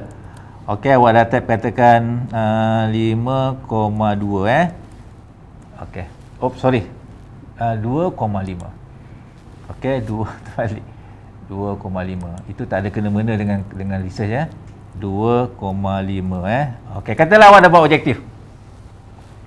Kan, lepas tu awak pun dah buat persoalan kajian. Okey, katalah awak buat persoalan kajian RQ1, RQ2 kan. Okey, RQ1 tak tahu apa pun. Lepas tu RQ2 tak tahu apa pun. Tiba-tiba awak dapati alamak patutnya persoalan kajian dulu. Awak perlu buat, awak tarik je ke atas je. Tarik je ke atas. Awak tengok nombor dia. Awak tengok nombor dia semua dah susun cantik dah 2.3, 2.4. Semua tu dah tak ada isu Okey, dah habis ni.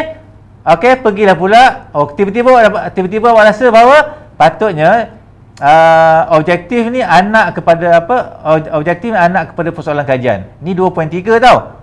2.3 dengan 2.4 adalah adik-beradik. Tapi kalau anak dia klik objektif ni nombor 4. 2.3.1. Semua tu tersusun secara automatik Okey, kita pergi pula bab kedua. Tu bab pertama. Okey, kita klik je bab. Dah dua sorry. Ini bab apa ni? Bab 1. Ni dah tertekan Ini heading 2 Okey. Tak ini tak apa. Kalau ke dalam dekat tesis nanti dia akan kecil ujung tu. Tesis kena sama. Yang ini untuk menentukan sebab kita boleh tutup dia. Okey. Okey, so bab 2 kan. Okey, bab 2. Samalah ulang dia. Bab 2 kita ada apa puan? Ingat tak masa buat master dulu? Ingat tak? Literature sorotan. Ini bahasa daripada UKM sorotan literature atau sorotan kajian lepas kan.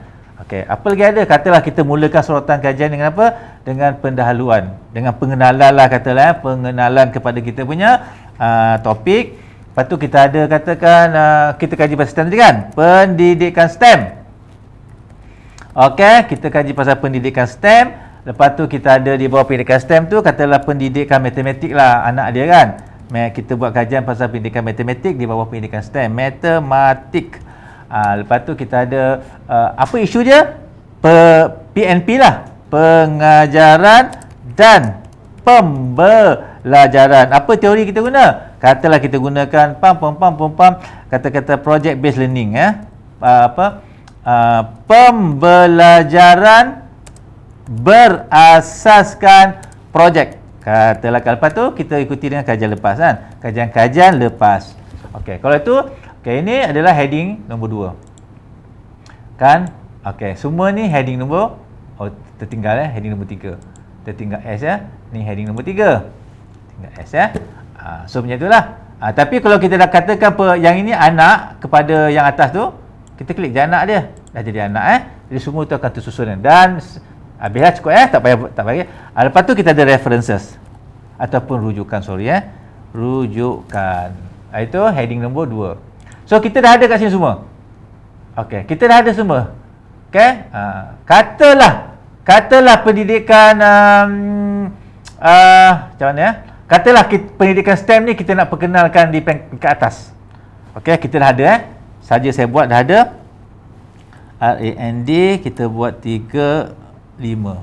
Okey. Kita dah ada dah cerita pasal pendidikan tu, rupanya salah. Patutnya kita kena kat atas. Ambil pendidikan STEM ni. Okey. Kita ada pendidikan STEM. Okey, pendidikan matematik kekal kat bawah ni. So kita jadikan di heading ni lah. Okey. Tapi di bawah dia. So pendidikan STEM ni patut kata kita ambil katalah dia selepas sejarah. Kalau selepas sejarah 1.2 kan. So kita letak kat sini, kita letak dia 1.2. Okey. Nampak tak 1.2 sekarang dia? 1.2. Ada apa-apa? Ada, tak ada ubah apa-apa. Kau tariklah, kau tolaklah kat mana pun, tak ada masalah apa-apa. Okey. Lepas tu bab 2 ni dia sekarang ni bab 2 dia dah bercantum dengan bab 1 kan. So kita pergi kepada layout, kita break ya, kita break dan kita tendang saja keluar. Tendang dia. Okey dah. Dan dia tak akan bercampur. Okey? Dia tidak akan bercampur walaupun apa yang berlaku. Okey, nampak tu bab 2. So kalau kita tak percaya dia campur tak campur, kita buat lagi tipu-tipu Okey. Kita buat banyak kita buat katakan 5,5. Okey, dan kita enter. Okey, ada 5 ayat, ada 5 paragraf. Okey, walaupun dia pergi mana pun tetap dia pada page yang sama. Jadi hidup kita mudah. Okey, kita nak gunakan Mendeley pula. Klik kat sini balik, break, tendang dekat next page. Okey, kita nak gunakan Mendeley kan sebab kita lagi 15 minit. Okey. Alamak, silap sebab saya letak cursor dekat situ Lepas tu cursor letak kat sini. Klik kat sini lebih mudah, and then kita pun break dan kita pun next page Okey. Sebab tu tip tak ada tip. Inilah dia benda yang kita kena belajar sebab dia memudahkan kita punya penulisan kemudian hari. Okey, katalah kita buat rujukan tadi kan. Ingat katalah kat belakang ni kita ada rujukan. Ingat tadi siapa rujukan? Okey, pergi kepada references, insert citation. Pergi kepada Mendeley tadi. Okey, katalah Baharudin. Klik saja. Ping up, ping, keluar Baharudin. Okey, letak kat bawah ni. Okey, letak kat bawah ni, katalah seorang lagi. Apa tadi kan, orang Jepun tadi kan, kita pun Mendeley, kita ambil Kitamura, kita pun side ping kan, yang ni pula ada dua-dua sekali muncul kat sini, kat mana belakang dia. Okey, muncul dua-dua kat sini. Okey, kebetulan pula dua-dua tu cakap benda yang sama. Insert citation, go to Mendeley. Okey, kita pun tekan control dan tekan sini, ping, dah keluar dua-dua. Iaitu mana tadi? Ni, itulah Kitamura dan kita betulkan sikit dia lari sikit. Okey. Katalah kita tahu nama orang tu. Okey? Kita tahu nama orang tu letak kat sini. Tahu nama orang tu tapi tak tahu artikel kat mana. Okey, kata nama dia Tuti Aini. Kan, Tuti Aini student saya, dia buat pasal ni lah. Kita tak tahu dekat mana artikel tu. Okey, insert citation. Tutiaini. Okey, ni Tuti Aini. Nampak ni? Ambil Tuti Aini ni. Saya tak tahu dia mana pun. Saya type nama dia je. Dah keluar Tuti Aini dengan saya. Okey, jadi lepas dah buat tu pergi kepada references. Okey, dengan lafaz bismillah. Okey, dengan lafaz bismillah. Ping, dah siap. Okey, dah boleh hantar proposal. Okey, tak sampai 3 jam. Okey, dah siap. Ni semua ni kita dah buat. Okey, sebelum tu nak buat table of content kan? Okey, kita pergi balik kepada layout, break. Okey, dan juga next page.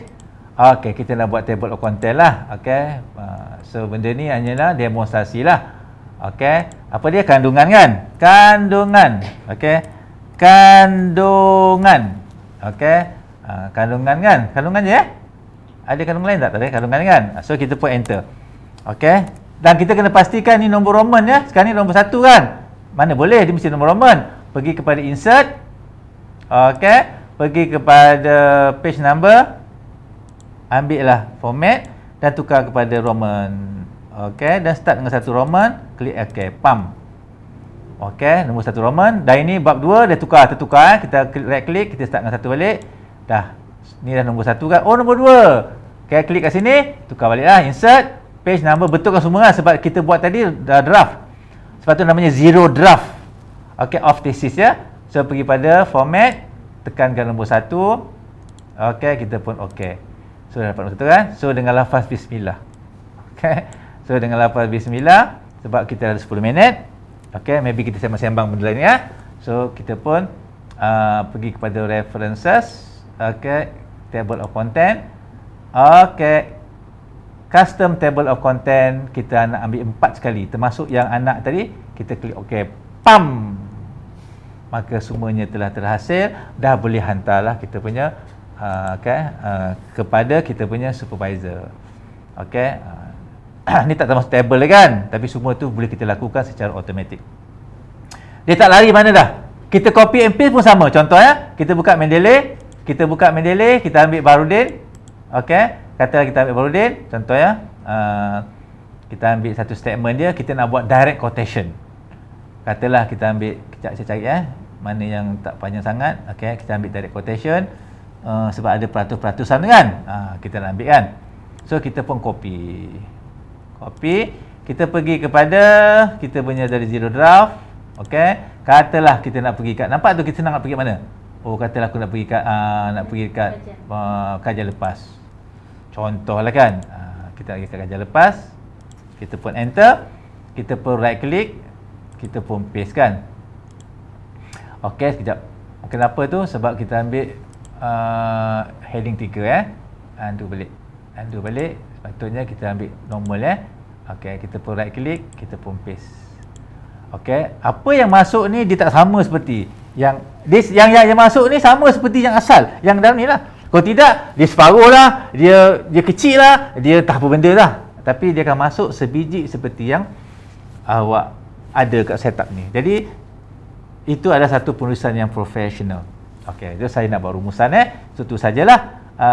Dalam masa 2 jam yang diberikan kepada saya, awak boleh lihat bahawa semua ni berlaku secara sistematik, bukan kerana kadang-kadang bila kita buat research bukan kerana kita pandai. Okey, sebab kita dah pegang adult learners. Kita adult ni kadang-kadang kepandaian tu bukanlah jadi faktor utama. Kenapa? Tak tahu boleh tanya. Tak tahu boleh search internet. Kan, nak main gitar pun boleh tengok internet sekarang. Kan? Jadi lainlah kalau kita belajar benda asas. Ini maknanya benda yang kita dah tahu tetapi kita tidak mendalaminya, maka maybe kita boleh buat. Sebab itulah pada pengalaman saya, orang budak yang kalau dia pandai tapi ulat buku, dia akan panik lah, tak tahu nak apa-apa. Tapi budak yang pandai selongkas ini, dia pula cepat siap. Oh doktor, saya jumpa ni doktor lah. Oh doktor ni bagus doktor, saya nampak, dia pula nampak. Kan? Tambah pula kita yang memang dah terlibat dengan bidang yang sama selama ini. Okey ya. So saya pergi balik kepada yang ini tadi ya. Okey ya. Okey. Saya ulang balik. Jadi ini bermula dengan kita punya model. Kena pastikan tajuk kita dalam media massa. Kita ada pengalaman tentang tajuk tersebut. Dan kita boleh berbincang dengan orang lain ataupun hadiri event. Dan yang paling penting yang baru saya demo tadi, macam mana kita boleh menggunakan literature. Okey ya. Dan bila kita buat kajian, kita gunakan pendekatan problematization. Sesuatu yang kita kaji, yang ada keperluan, yang ada urgency, dan akhir nanti kalau kita dapat faktor, adalah contribution kita kepada. Kalau kita bidang sains pula, maybe kita dapat buat prototype, okay? Dan prototype itu sebagai contribution. Kalau kita bidang social science, kita buat model, buat modul, buat framework, itu juga sebagai contribution untuk mencapai standard, menjadi superiority, salah aja superiority tak apalah dan juga specialty.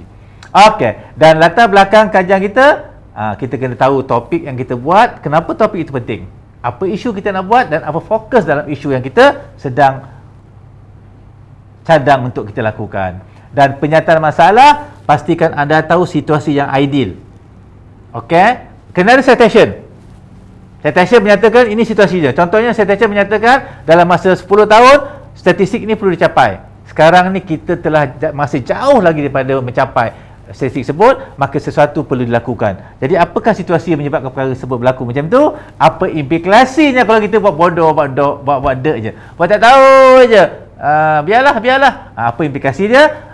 Dan kalau kita tahu itu implikasi dia, maka kena ada satu proposal mencadangkan banyak cara nak selesaikan masalah, tapi awak mencadangkan, tentulah cadangan awak tu berkenaan dengan bidang awak. Kalau awak pandai statistik, tentang statistik awak. Kalau awak pandai contohnya membuat interpretasi, gunakan kajian kualitatif. Okey, itu penyataan masalah. Dan ini sumber yang awak kena rujuk. Dan saya telah tunjukkan macam mana menggunakan Mendeley, search dan juga menggunakan snowball untuk mencarikan artikel yang interconnected antara satu sama lain supaya pembacaan kita terarah. Bukan kumpul 100 jurnal baca. Itu namanya bengong kan?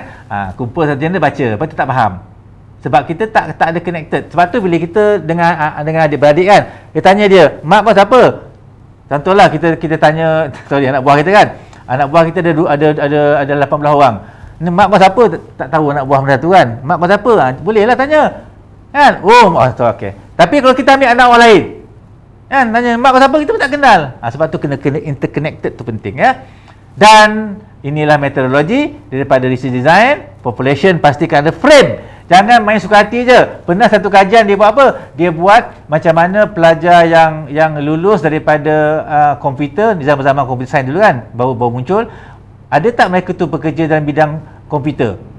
You nak cari mana orang yang bekerja dalam komputer? Sebab komputer ni semua orang bekerja. Dulu tak ambil komputer pun, tapi dia kerja bidang komputer. Dia dulu tak belajar komputer. Dia belajar kemudian ambil sijil, dia buka kedai komputer. Jadi sampel tu sangat terbuka. Pastikan ada frame tertentu Jangan nanti awak ambil sebarang orang. Dan saya perkenalkan juga saya perkenalkan juga zero draft or thesis untuk penulisan. So itu saja, alhamdulillah. Lagi 4 minit. Nampaknya saya seorang yang menepati janji. Okey, saya tak ada praktis ya. Tak ada praktis. Lagi 4 minit akan berakhirnya. Saya ucapkan terima kasih ya. Selepas ni kita ada sesi soal jawab. Okey. Nanti kalau awak nampak saya pakai baju lain, bermakna itu pada waktu lain lah. Okey, jangan awak harap pula macam Doraemon pula kan. Kejap baju ni, ni baju lain pula. Okey. So itu sajalah, mudah-mudahan kita dapat berjumpa lagi. Terima kasih kepada penganjur, tak sempat nak tahu namanya kan masing-masing kan, datang terus buat recording ya. Dan kepada abang technician kita yang setia ya menguruskan tempat ini. Saya rasa ini satu yang sangat baik. Kenapa? Kalau katakan di sekolah pun ada macam ini kan. Bayangkan satu cikgu sains nak mengajar satu kelas, sedangkan kalau buat macam ni, satu cikgu sains boleh ajar satu Malaysia. Betul tak? Satu cikgu sains yang terbaik, yang kita katakan cikgu sains yang kelas superior lah, dia mengajar hanya untuk mengajar sains satu Malaysia. What's wrong? Nothing wrong. Kan? Banyak benda yang kita boleh jimatkan. Itu contohnya lah. Saya baru teringat bila tengok situasi macam ni. Hanya mengeluarkan satu ni sebenarnya nak biarkan 2 jam sementara mengeluarkan belanja katakan dalam 20,000, tetapi satu cikgu boleh mengajar satu Malaysia, dan itu cikgu yang terbaik kan. Jadi bayangkan, kenapa tak boleh kita lakukan begitu? Ni masing-masing buat YouTube, masing-masing buat TikTok kan. Masing-masing buat YouTube. Kenapa? Bila kita buka TikTok yang kita nak belajar tu satu tengok, tetapi TikTok yang lain tu tengok juga. Jadi akhirnya terganggu. So terima kasih, saya mohon maaf di atas kekasaran, ketelanjuran. Biasalah siapa kenal saya kan. Jadi siapa yang nak kenal saya lebih lanjut, banyak tulisan saya dalam Facebook saya. Ini promosi pula kan. Okey, bolehlah follow saya di Facebook saya. Saya tak main sangat Instagram ni untuk budak-budak remaja lah yang baru nak mengenal hidup Saya ni dah lama hidup, jadi saya banyak gunakan Facebook, banyak ketulis panjang-panjang kan. Dan saya mohon maaf kalau ada kelebihan tu, kita kongsilah bersama. Dan itu saja, kita jumpa lagi. Assalamualaikum warahmatullahi taala wabarakatuh. Bye bye.